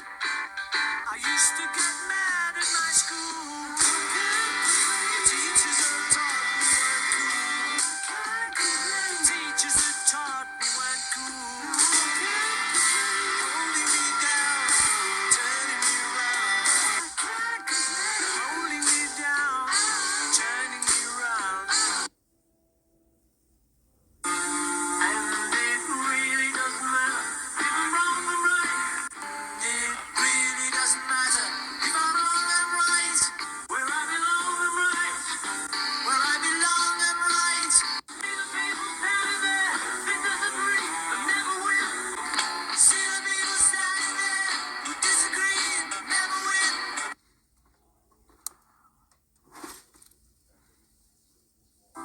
When I find myself in times of trouble, when I find myself in times of trouble, speaking words of wisdom, speaking words of wisdom, Mother Mary comes to me.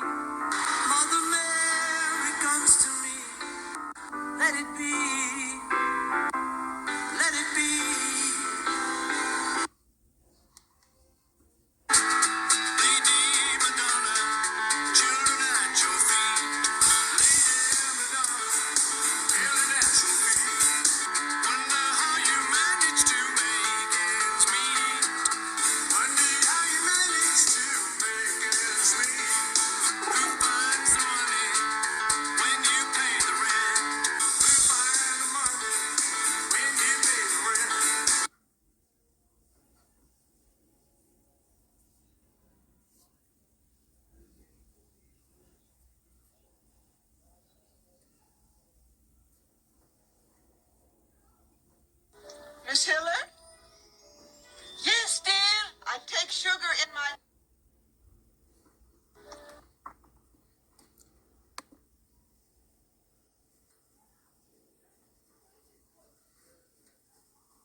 What's up, bro? What's poppin'?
The nice thing with this is that I can circle and highlight stuff. Actually, I can't highlight anything. Bags above his eyes and below his eyes. Are you watching Spider-Man? This is Billy Shepherd's disguise. This is... Can see the similarities, even in the chin.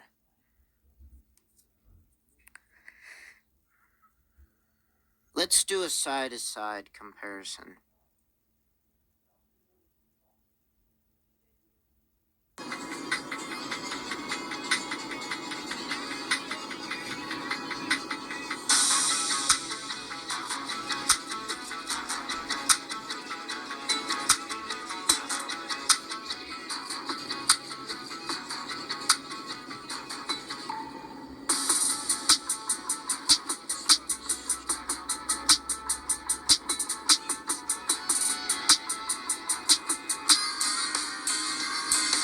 I'm sorry that I doubted you.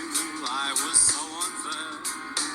You were in a car crash and you lost your hair.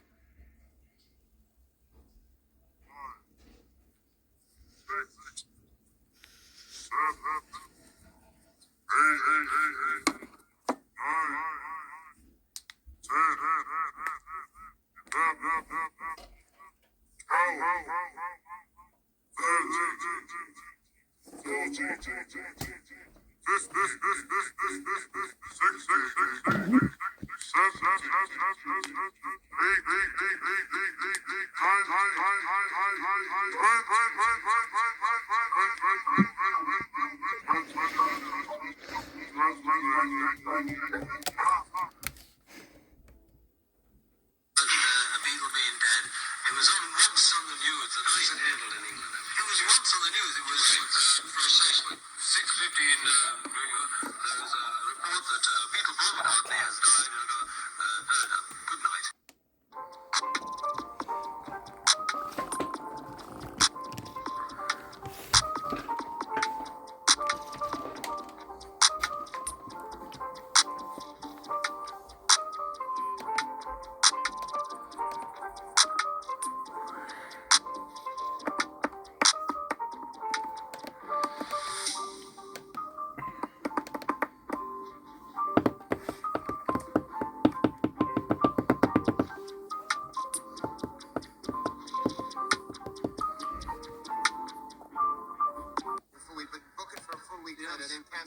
week. Yes. Not to say changeable. Yeah, and I don't know. My favourite guitar here is a sign. Did something, well, you'll be back tomorrow. I'm leaving my Or you'll send for it. Look, what greater faith could man have than to leave his list? Baby's in black. If I need it, tripper. I mean, that's how flexible we can get. I feel fine yesterday. I want to be nowhere man. Paperback long tall. What's it from? That's from the old shows. And like a lot of old tunes.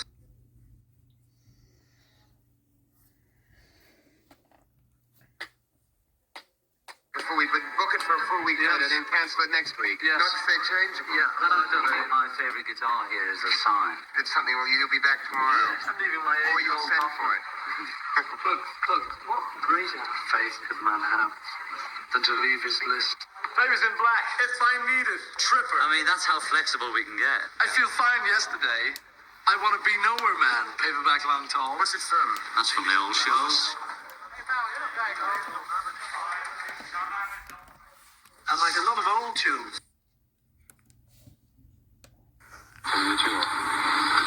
What about it? Were you surprised by the amount? I mean, it's really extraordinary. Front page of all the magazines. It sort of started with that thing of here he is, an ex-Beatle, and 10 years later he's coming to play America.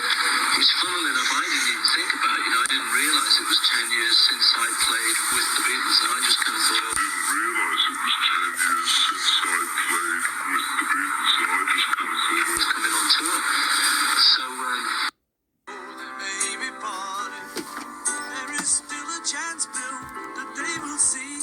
But though they may be parted, there is still a chance, Bill, that they will see. Bill, Bill, Bill, Bill, Bill, Bill. 1, 2, 3, 4. So Sergeant Pepper took you by surprise. A pretty face may last a year or two.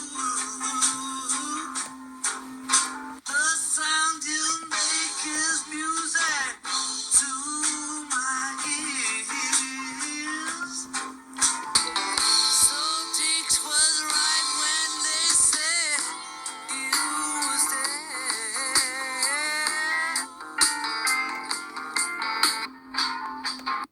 Is he your best friend, Paul? I guess in the male sex he was. I don't know about now because I don't see much of him. You know. Are you happy? He used to be nice, lad. He used to be very charming. Yeah, I'm not completely happy. It wasn't that we weren't talking to each other. There was so much going on, we didn't get a chance, you know. And he was up in Campbelltown.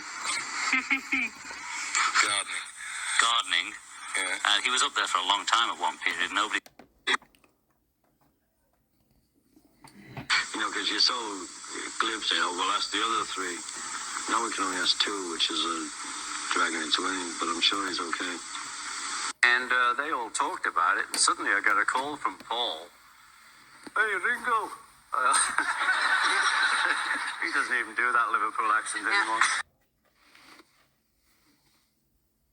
Some people are good at acting.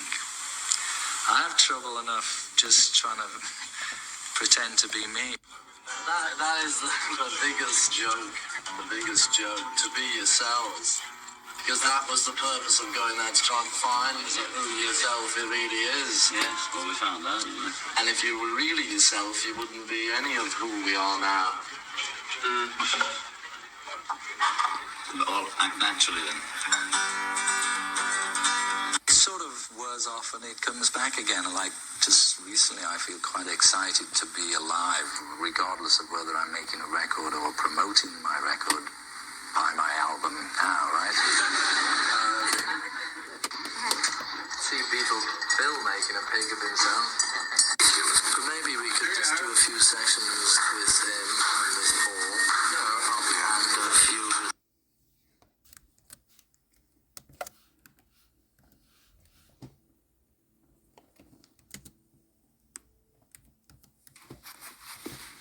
One, two, three, four. So Sergeant Pepper took you by surprise.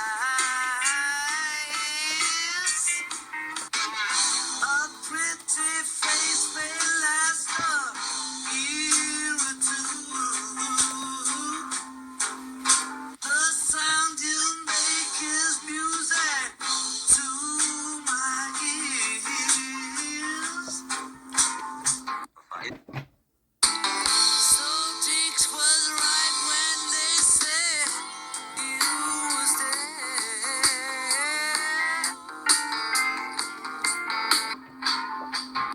Is he your best friend, Paul? I guess in the male sex he was. I don't know about now because I don't see much of him. You know. Are you happy? He used to be nice, lad. He used to be very jolly. Yeah, I'm not completely happy. It wasn't that we weren't talking to each other. There was so much going on, we didn't get a chance, you know. And he was up in Campbelltown. Gardening. Yeah. And he was up there for a long time at one period. Nobody could get him. Some people are good at acting. I have trouble enough just trying to pretend to be me. That is the biggest joke. The biggest joke, to be yourselves. Because that was the purpose of going there, to try and find who yourself it really is. Yes, well, we found that. And if you were really yourself, you wouldn't be any of who we are now. All act naturally then. It sort of wears off and it comes back again. Like just recently, I feel quite excited to be alive, regardless of whether I'm making a record or promoting my record. Buy my album now, right? See Beatles Bill making a pig of himself. But maybe we could just do a few sessions with him and with Paul. And a few.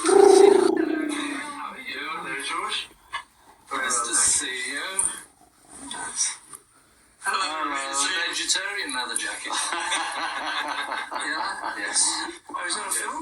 Yeah, I've got you. I've seen that. This is one I can see. Can't turn it off. Yeah, I can see. No, I don't want to turn it off. Yeah. I've seen it. Sharp. I've seen it.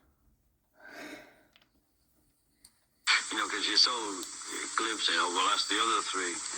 Now we can only ask two, which is dragging it to him, but I'm sure he's okay.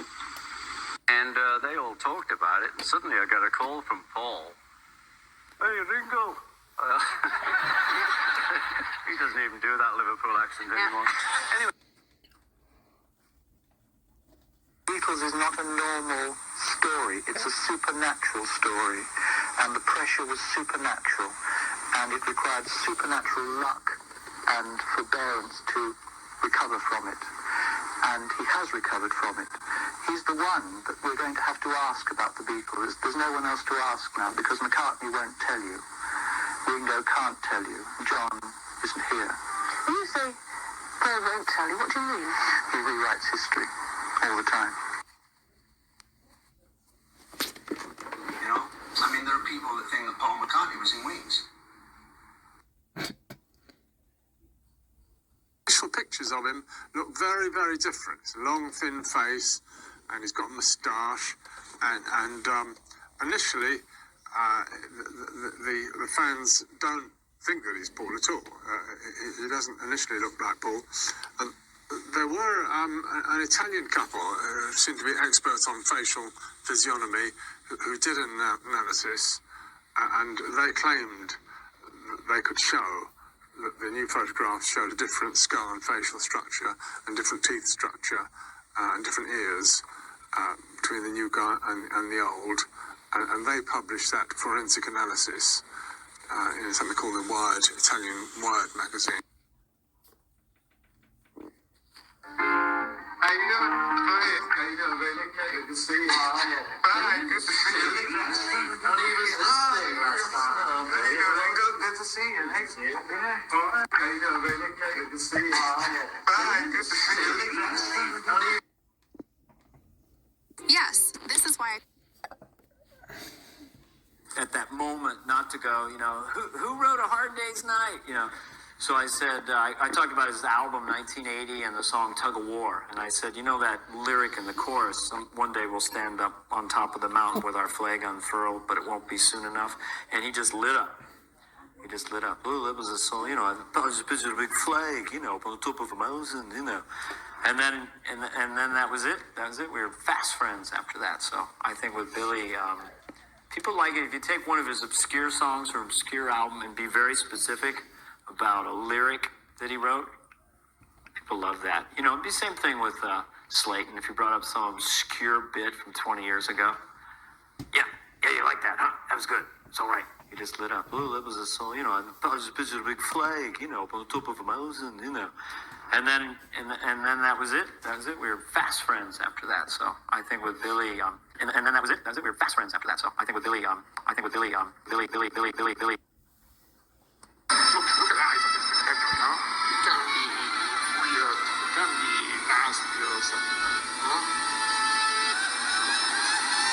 We cannot even imagine what's behind it, no? If it's only Paul McCartney ideas, then we can accept it, you know. But if this guy is a social, I mean, this is the devil. He's not a human being.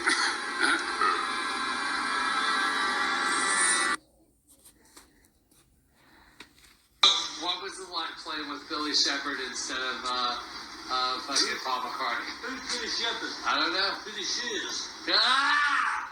Billy Shears Campbell. Thank you. That's all you had to say, my friend. What's it like to do what? It's lovely. Hello, excuse me. I've got to say hello to my friend. Hello. You all right?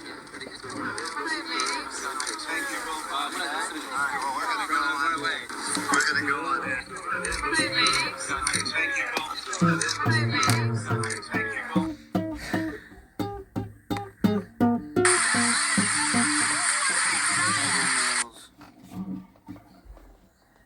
I was gonna say, you do a fantastic Paul McCartney.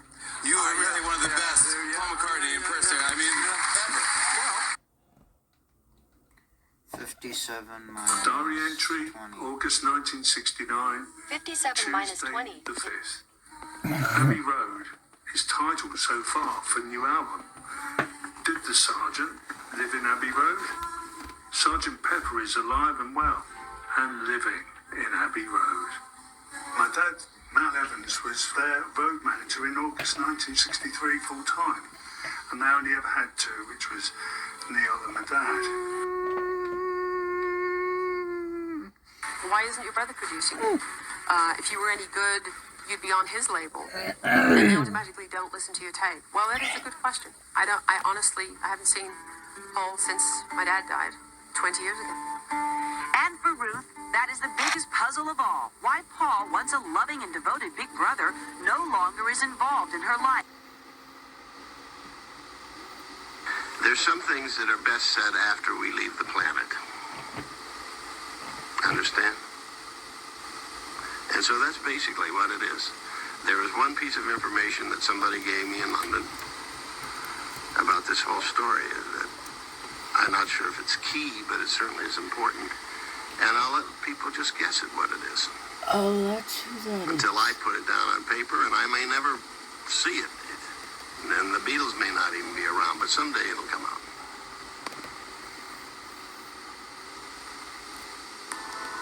I was at the engagement party for Jane Asher and Paul McCartney. So here's the party, all right, and the rock and rollers are there, and yet the Paul McCartney looking a little bit different under the eyes. He looks a little gaunt, and I'm there, and I'm looking, and I'm saying, why aren't they together? He's over there with this girl with a camera. Oh, well, that's Linda Eastman. She was on the tour with him. That's his girlfriend. What do you mean girlfriend? He's supposed to be engaged to Jane. No, that's not the same McCartney. It's not the same guy. McCartney situation is real. They replaced him with somebody special and did some plastic surgery. Calipers on the bridge of the nose will show that there were not one but two. Really telling us that the original Paul McCartney was not the later Paul McCartney, that there really was a double? It really is. It's more like it. Come on! It's the best Paul McCartney we've had. Refined, cleaned, groomed. If you've got pink salt, apple cider. The first image that raised the suspicions of the fans was the cover of Sgt. Pepper's Lonely Hearts Club Band, which was the first album published after Paul's alleged death. It's a colorful cover with many elements, perfect to hide subliminal messages and clues. One of the clues many are unable to see his fountain 1939 over his head. 5. One of the many characters that crown the cover of the album graces a hand. This is an oriental symbol of death. Also, Paul is carrying a black instrument, while the other members of the group have golden ones. We also have Abbey Road, where Paul's appear barefoot, which is the most famous one. But also, many forget to mention Little Beat's cover, where all the group members appear looking to the right, framed in white, while Paul Justice appears for Paul, frontally James in Paul red. McCartney. The evidence is clear, and for me, as an expert, I don't need anything else. With the internet, everyone believes themselves as an expert, and many times they can be wrong. But this time, talking about Paul, they're absolutely right. The very remarkable thing about Paul's change is the shape of his face. Once it was rounded, his cheeks chubby and his chin over. Now his cheeks are less full, and the whole shape of his face has become more stretched. Another obvious detail that can be seen in many pictures is a strange and unnatural shape around Paul's ears. Under my expert point of view, that's an evidence of the process. Give me the timeline His head of... has also changed. He's grown taller and his shoulders are broader. Nowadays, this cannot be changed by surgery procedures. Paul is For dead. which reason, that's an evidence that this man cannot be Paul McCartney.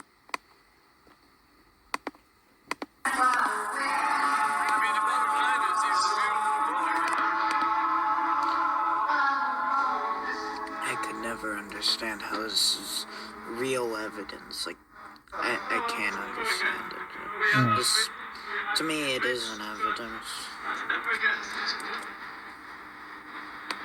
Just, I'm trying to cheer Yoko Ono up because her husband John Lennon had just passed away.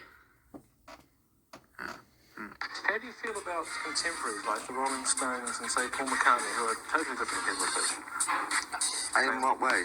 I mean, do you respect their music? Do you like their music? I like some mixed things. I don't like much of Paul's. He's a nice guy. I've met him a couple of times. I don't know him though. I think I know Mick better. Sure. You start off in school and they take your soul away. They take your brains away. You're not allowed to have an opinion that differs from theirs. You've got to think what they tell you to think. I would not be a puppet or not act out somebody else's pantomime. Who's doing well at the moment? Well, I've heard some really dour reports of McCarthy. Paul? Are you not a fan of Wasn't he McCartney? recently live? Apparently he sung like an old donkey.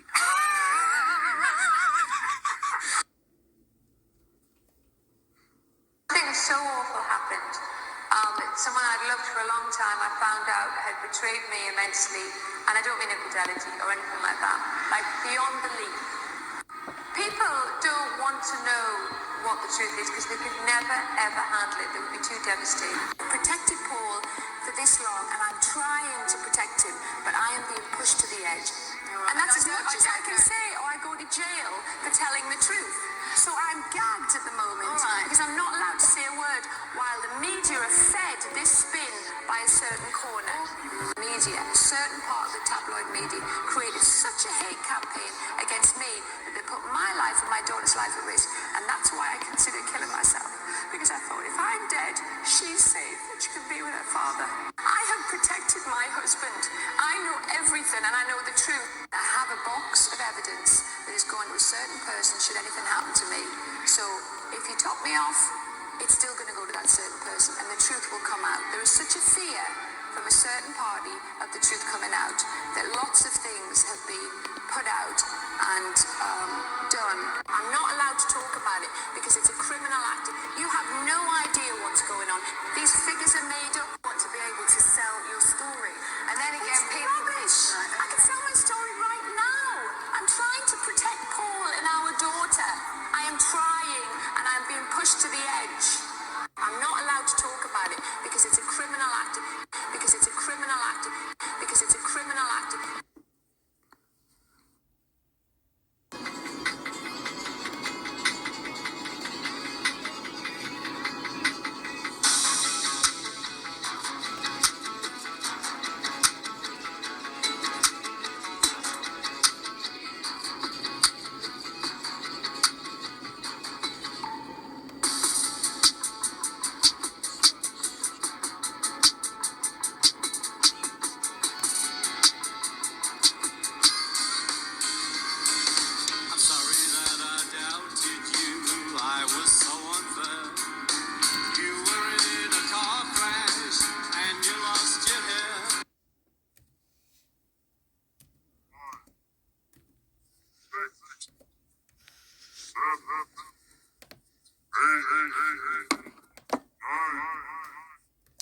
A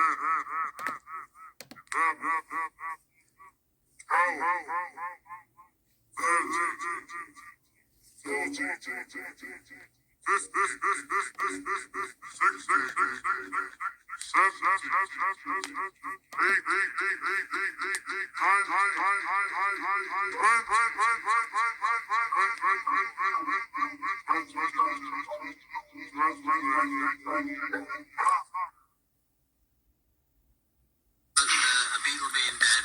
It was once on the news. How is it handled in England? It was once on the news. It was precisely 6:50 in New York. There's a report that Beatle Paul McCartney has died. Good night. I was at the engagement party for Jane Asher and Paul McCartney. So here's the party, all right, and the rock and rollers are there, and yet the Paul McCartney, looking a little bit different under the eyes, he looks a little gaunt, and I'm there, and I'm looking, and I'm saying, why aren't they together? He's over there with this girl with a camera. Oh, well, that's Linda Eastman. She was on the tour with him. That's his girlfriend. What do you mean girlfriend? He's supposed to be engaged to Jane. No, that's not the same McCartney. It's not the same guy. McCartney situation is real.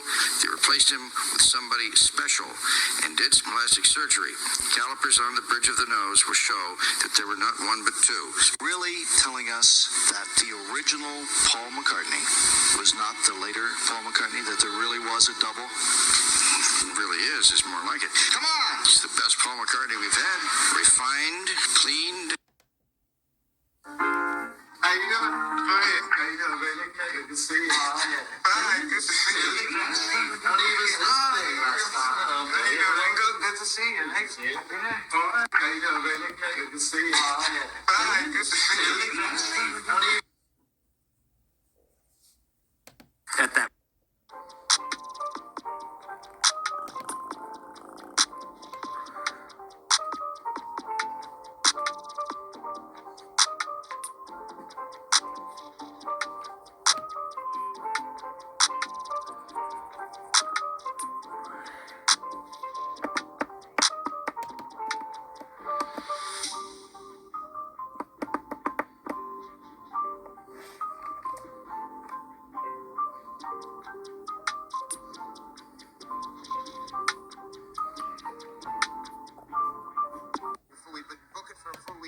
Cancel it next week. Yes. Not if they change. Yeah, my favourite guitar here is a sign. Did something. Well, you'll be back tomorrow. I'm leaving my Or you'll send for it. Look, what greater faith could man have than to leave his list? Favours in black. If I need it. Tripper. I mean, that's how flexible we can get. I feel fine yesterday. I want to be nowhere man. Paperback long tall. What's it from? That's from the old shows. And like a lot of old tunes.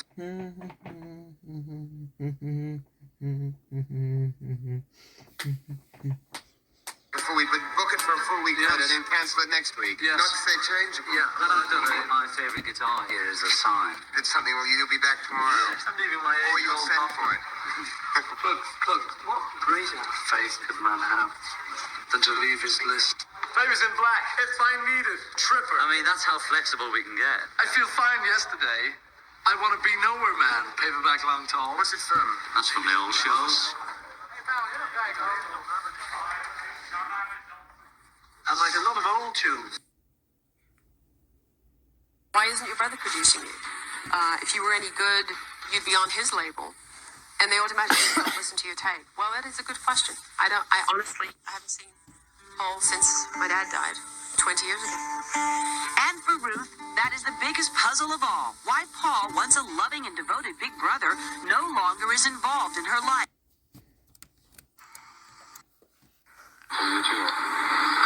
What about it? Were you surprised by the amount? I mean, it's really extraordinary. I mean, the front page of all the magazine. It sort of started with that thing of, here he is, an ex-Beatle, 10 years later he's coming to play America. Which, funnily enough, I didn't even think about. I didn't realise it was 10 years since I played with the Beatles, and I just kind of thought, I didn't realise it was 10 years since I played with the Beatles, and I just kind of thought it's coming on tour. So, there may be party, there is still a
we were sending messages out, all right, but Yeah, but what kinds of messages?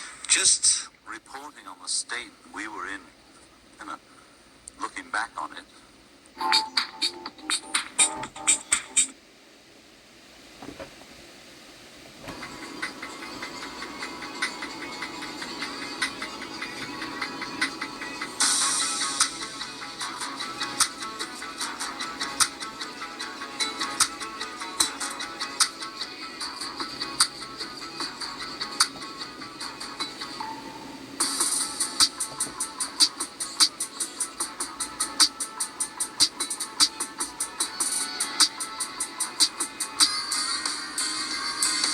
I'm sorry that I doubted you. I was so unfair. You were in a car crash and you lost your hair. So the good thing about the camera app on, not camera recording screen website or screen app. recorder on my phone is that I can circle stuff. Like, anyway, can see that Paul McCartney's face is obviously different. You can see that here is a man with his open palm. Now, this isn't like some Indian tradition. This is, sorry that the camera's so close. This is actually a funeral, which George Harrison said in George Harrison, Paul is really dead, George Harrison's last testament. And yes, it's real. If you deny it, then you're an idiot. Anyway, speak of George Harrison, then there are the four main Beatles. There are the four Beatles. There's Paul putting his hand on George Harrison's shoulder, where you can also see that Paul McCartney is very different than what this Paul McCartney looks like. So then there's the other Beatles looking. He's looking right there. And there's a left-handed guitar player. And I have to go over here.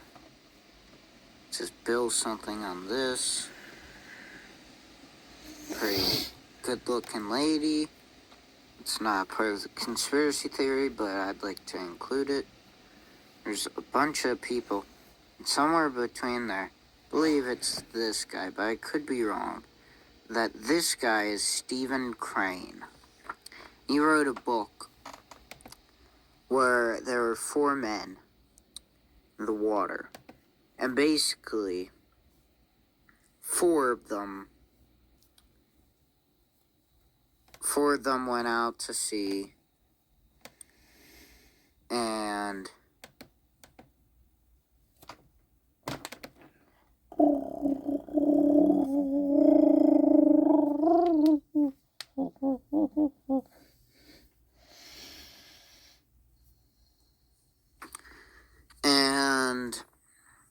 so, hold on, so only three of them made it back alive.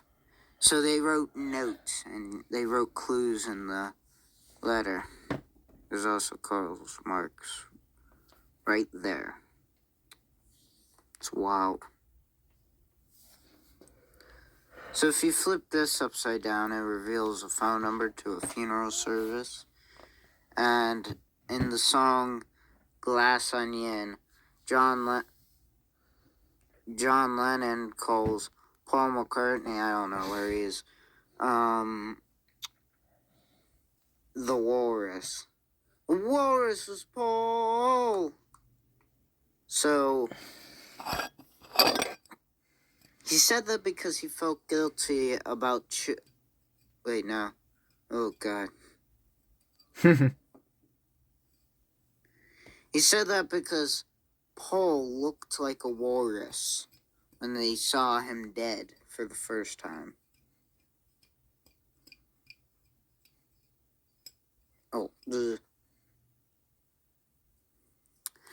Now, once again, a hand over his head signifies a priest or pastor lowering someone into their grave. But also, you got 4 band members, an old band. These are supposed to be the Beatles, but they look different because Paul looks different.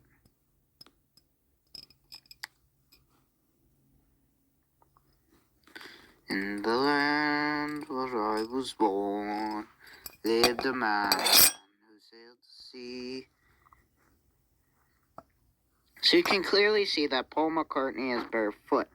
And you can clearly see why most people who are feet lovers join the conspiracy theory just because they like seeing Paul McCartney's feet and like hearing people talk about Paul McCartney's feet.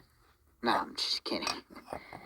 But we do need to point out his feet because he's barefoot and none of the other members are barefoot. And you could say, oh, well, he did have shoes on, but he had sandals.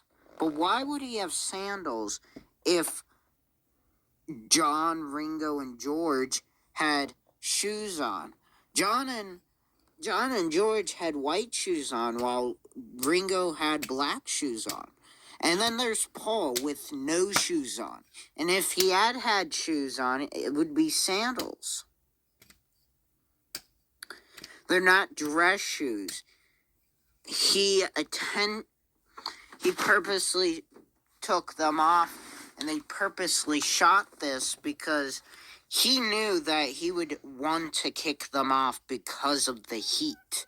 And he also wanted to walk across the street with his bare feet. Now, who really wants to do that? You can clearly see it says 27. No, I'm just kidding. It says 28 if. 28 if. They purposely placed this because, well, 28 years of Paul McCartney's life. And many conspiracy theories talk about how the cigarette in his hand is purposely there. But it's him. It's just, he's right-handed.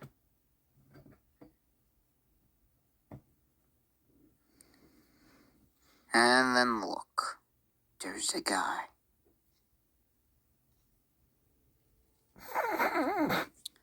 In the Let It Be album, Paul McCartney has a red background facing the camera, while John, Ringo, and George aren't facing the camera and have white backgrounds. It's as clear as day.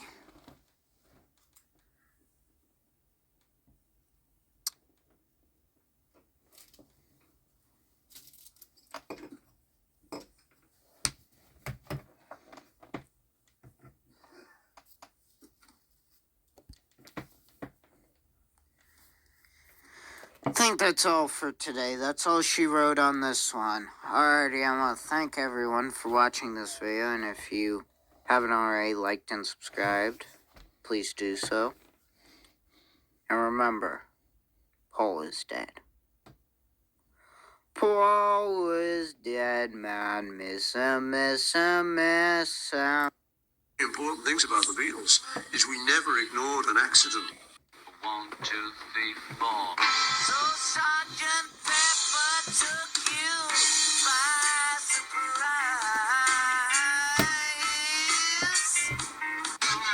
A pretty face may last a year or two.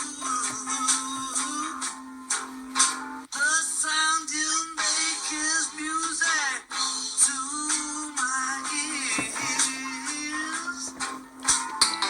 So Dix was right when they said you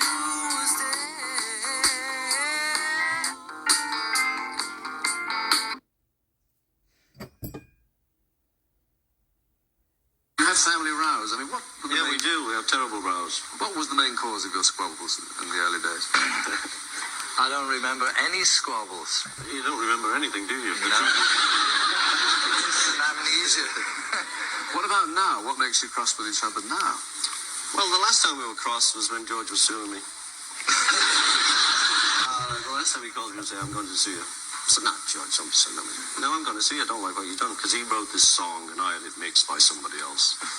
And he didn't like the mix. So he was going to sue me. So in the end, I said, sue me if you want, but I'll always love you. You have family rows. I mean, what? Reenacted George recording the tapes. Talks about Rubber Soul and Revolver, confuses dates due to modification, mentions the stabbing incident and feeling death was near.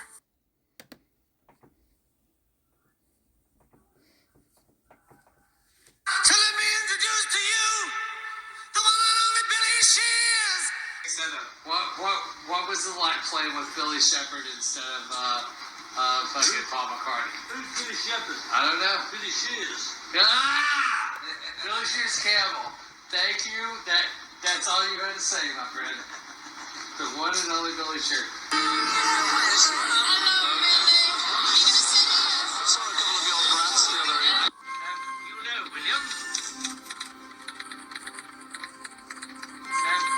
William?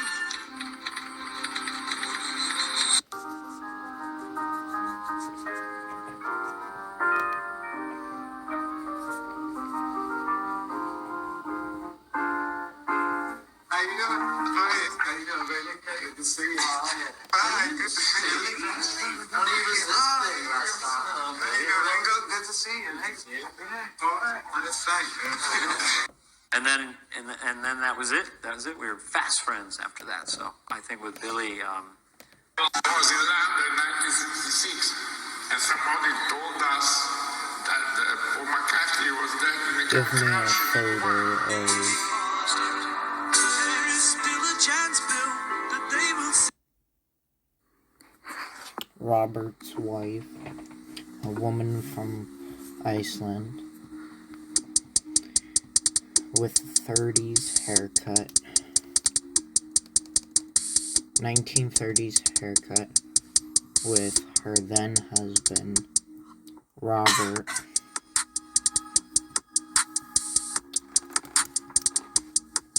in her hands.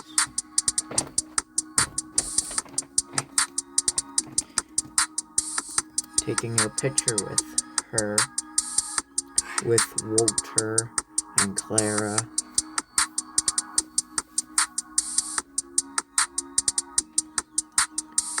who are younger than 5.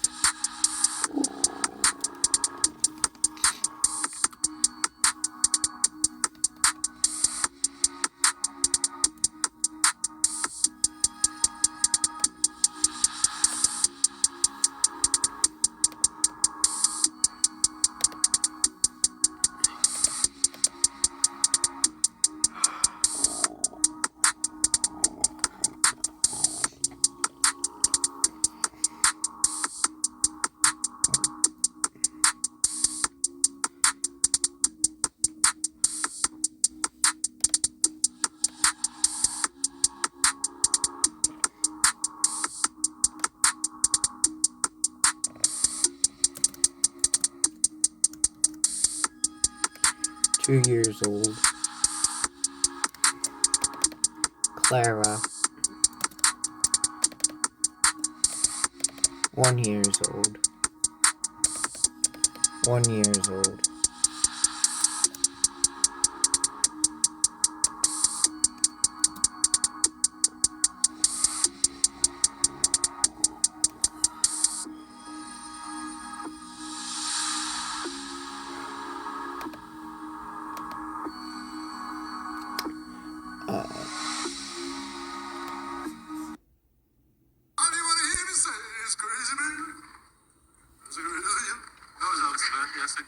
Elvis's birthday. God bless our gracious king. You seem to be catching up to it.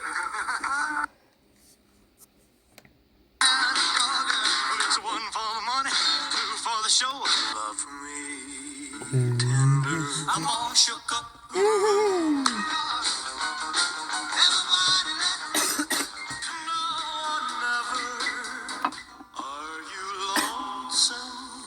John. John. John. Younger than a year old.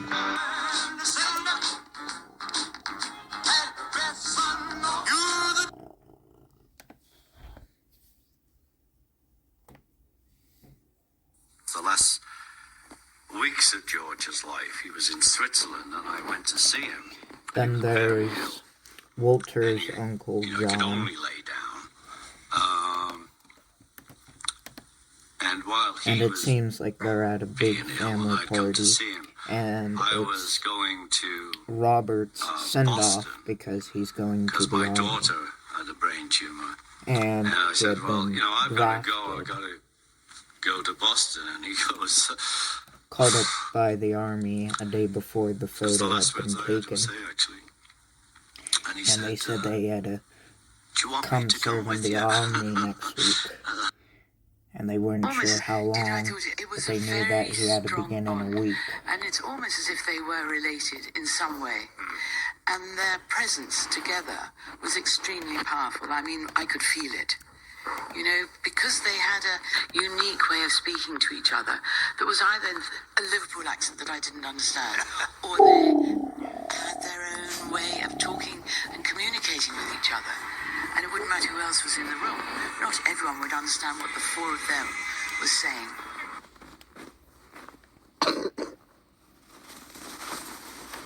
And they all talked about it. Suddenly I got a call from Hey, Bingo!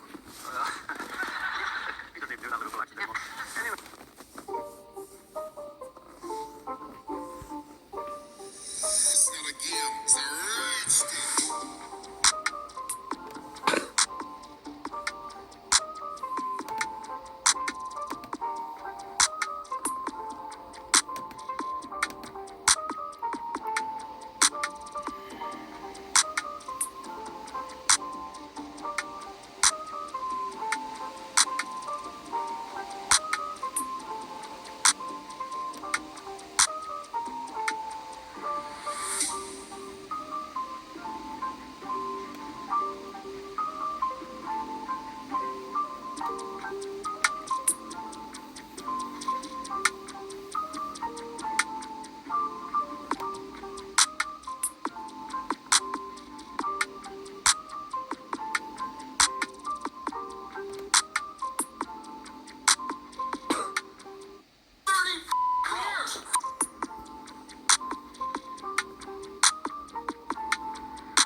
But if we go back to the whole thing with the shadow of the basement, you know, that book I have to get because I didn't realize when this guy called me and asked me to narrate a book about, you know, the idea that Paul's death had been faked. You know, I didn't believe that when I was growing up. Well, no, his death wasn't faked. He died in 1966 and was replaced by Right. Sorry. Yeah, right. So, but that whole concept seemed to me ridiculous. Yeah. But now it doesn't seem ridiculous. And I was kind of, you know, I did it because the guy, I didn't understand. I thought actually when the guy asked me to narrate this book, you know, you can buy it online. It's called the Billy Shears, Memoir Billy Shears. I thought it was kind of like it was a parody. Then I realized he actually believed it. But now I understand, I'm beginning to come around to your point of view. And frankly, when I think about Paul, because I've been around him so much, it sort of seems plausible because I met him when I was very, very young. And he's certainly not the person I think about that he was when I met. So I believe it. And the funny thing, since we're talking about Paul, having been close to him for so long, Paul is one of the most insecure people I've ever met in my entire life. Phil Collins, who's a fantastic guy and a fantastic musician, tells a great story, of how, this is the kind of thing Paul would do. He was at, Phil and Paul were at one of the Queen's garden parties, and, it was a time when Paul was with Heather Mills, and Phil played the drums on Golden Slumbers with Paul for a charity concert my father did in 1997 for the Arnhem Montserrat, which had been destroyed by a volcano. So they knew each other. I mean, but Phil had a copy of Paul's autobiography. He was with his girlfriend, and he went up to Paul and said, "Would you mind signing this to my daughter?" And Phil tells you can check this out online. Phil said this in the Daily Mail. He said it was just really awful because what Paul did was turn to Heather and say, "Oh, Heather, isn't it sweet? Little Phil," because Phil's, a short guy. Little Phil wants me to sign his book. It's that kind of cocky arrogance that Paul has, combined with a tremendous insecurity about, who he really is. I mean, so, it's the whole thing, we're only people, right? We're all people. If you've taken over somebody's personality and pretended to be them for 50, 60 years, you would be insecure. I'm writing a book called Blackbird. That's a Beatles song, of course. And every chapter of the book is titled by the Beatles song. And it's called Blackbird because, very soon. It's called Blackbird because of a member of my family was a blackbird, my stepmother. And it's a truth-telling book about my experience of absolute evil in my life and therefore in the music industry. So that's probably a good place to begin. I mean, where else could you possibly? Because with the music industry, having grown up with the Beatles, as a child, as a really small child, I've seen it all. And what's happening with P. Diddy, and what's going to happen to Clive Davis and a lot of people. I mean, this is very serious stuff, but it's all about the purification of the planet. Because the entertainment industry, as I'm sure you know, has been co-opted like every other industry by whatever you want to call the force of darkness are. It's the same thing. And so what do you think about this whole story that Paul McCartney died in 1967 in a car crash? Well, funny you should ask. We've interviewed a gentleman, he goes by the name of the Sage of Quay, Mike Williams. We're going to be having him on the show live on May 10th. Yep. And to me, the story, while at first I wasn't sure about, it is now resonating with me a bit more because, there's certain components like Billy. Check out this screenshot of my credit score.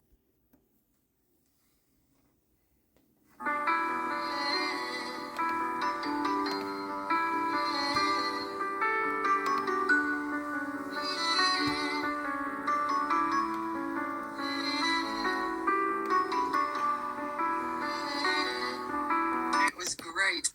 Yeah, the American fans were actually the ones that were a bit more what I would call marketing savvy. They would, there's one girl who, she would repeatedly send different flavors of chewing gum, cinnamon or juicy fruit or double mint or whatever. And she'd say, would Paul unwrap the wrappers? Because when I braid them together, you send them, he chews the chewing gum, makes a big gumball, you send it back to me and send me the wrappers and I'll braid them together and it will be 6'2.5", which is exactly how tall Paul is. I was like, okay, get some mental health counseling. Sorry, but yeah, you've got a bit of an issue. And then they would send pillowcases, would Paul sleep on this and send it back, don't wash it. Things like that. Did you and your mother actually send items back? Oh God, yeah. We used to answer every letter that we could, and those that we didn't know what to do with, Auntie Frida Kelly would deal with, and yeah, we would send. It's actually George Harrison's mum, Louise Harrison, started it. So she used to go to Paddy's Market in Liverpool and buy, huge amounts of shirt buttons or old seconds of towels or sheets or whatever. And she and Harry would sometimes come over and visit my dad. Harry liked to watch the horse racing with Jim. And we'd sit around with pinking shears and cut these sheets and towels up and send them out in little 2-inch squares and saying, oh, you know, this was, we were going to throw this out, but this is a towel from our house. Or wrappers, and I'll braid them together and it will be 6'2.5", which is exactly how tall Paul is. I was like, okay, get some mental health counseling.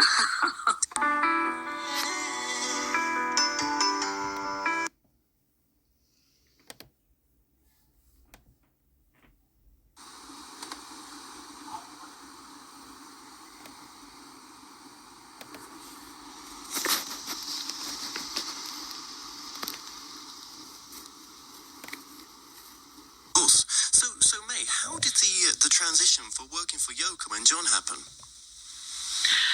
Well, slowly the following year, the different Apple artists would come in. Now, Alan Klein managed Apple as a company, the parent company, and then he managed three of the main Beatles, which of course was George, Ringo, and John. And so slowly, and because of Apple, we had all the various Apple artists coming over, and then he managed three of the main Beatles, which of course was George, Ringo, and John.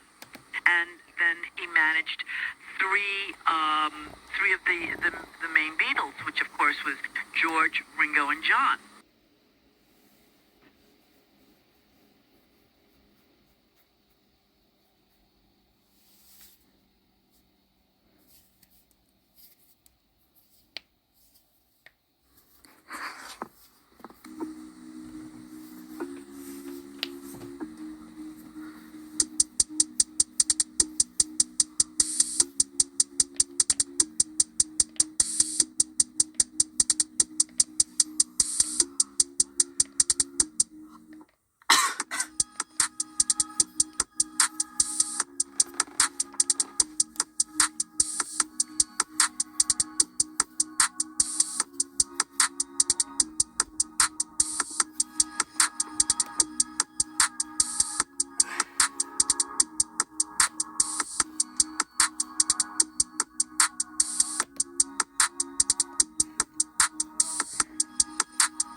I was wondering about that. You know, you're left-handed.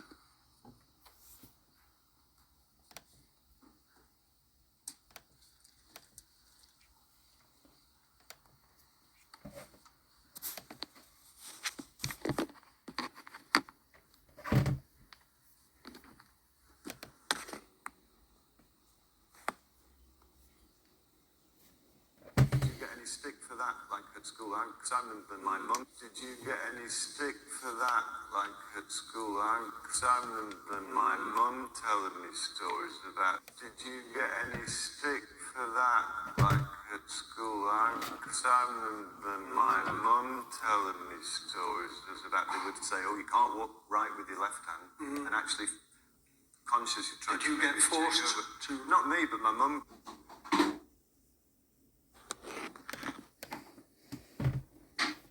A lot of stick about it. Oh yeah, I don't know. Your left hand.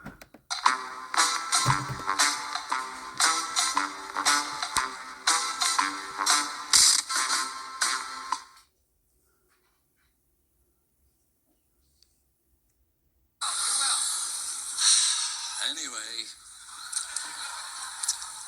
we all know why John can't be here, and I'm sure he would be, and it's hard really to stand here supposedly representing the Beatles. It's what's left, I'm afraid. But we all loved him so much, and we all love Paul very much.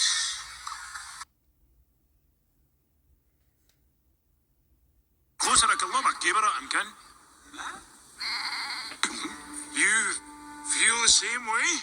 It's just no fair marking respect for the hand of the coin. It doesn't want to nip it yet. Can?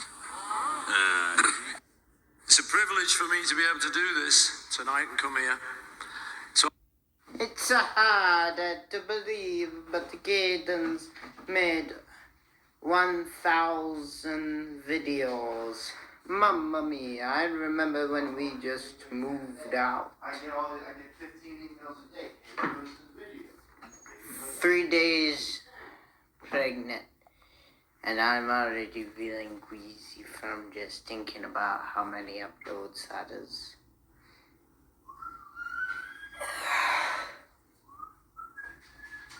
It's a true Ouija. Alright, folks. I'm Terry, your server, as you know, who had the stuffed shells and the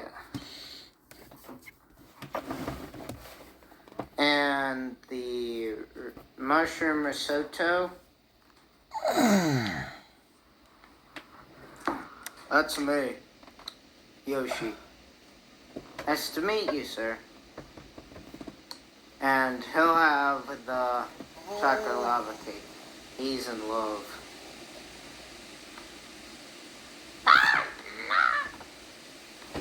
Yeah, sure. Alrighty, she's right.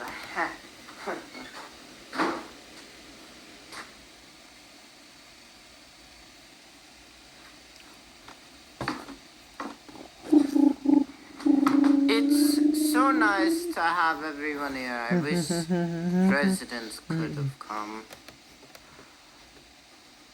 Pablo here speaking. I'm a bird!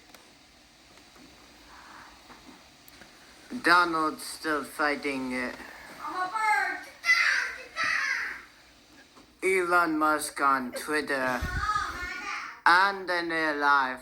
He tried to arrest a protester by yelling, Marine One engage in LA. Yeah, and now he's threatening to send in the Marines again. Gavin Newsom probably hiding in a white cellar. Luigi, they said Gavin and his wife didn't make it tonight because they were too drunk to drive again. It's the fourth party that he's missed this month. Someone needs to stage an intervention, or at least take his case. Brock not here either. He's packing for vacation. Joe's already on one. It's me, Mario. J.D. Vance is probably stuck at the White House trying to stop Trump from declaring wars on Mars. Hard to believe the first few episodes were barely edited clips, and now we've got whole universes, sketches, and timelines.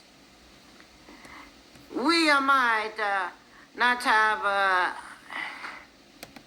hit 1,000 videos on all of them.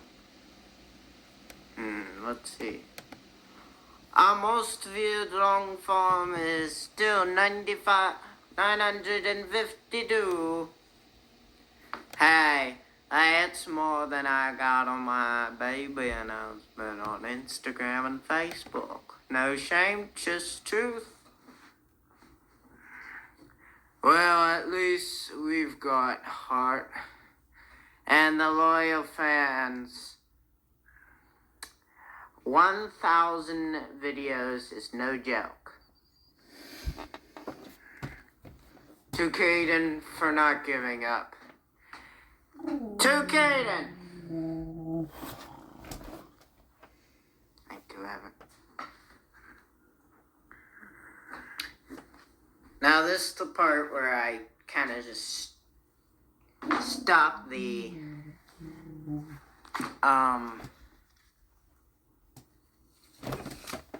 Super Mario characters from, talking. Thank you. 4,000 views. Let's keep growing. Like and subscribe, and stay tuned.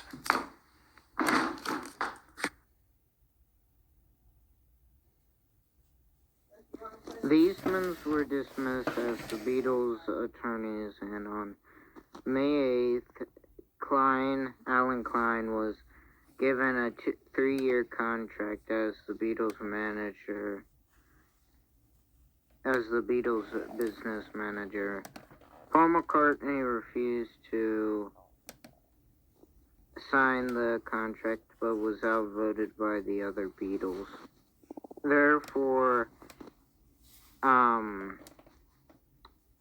Therefore, he was managed by Alan Klein because it was a group decision and Paul McCartney had been outvoted, so it was 3-1. So Ringo, George, and John voted to have Alan Klein as their business manager.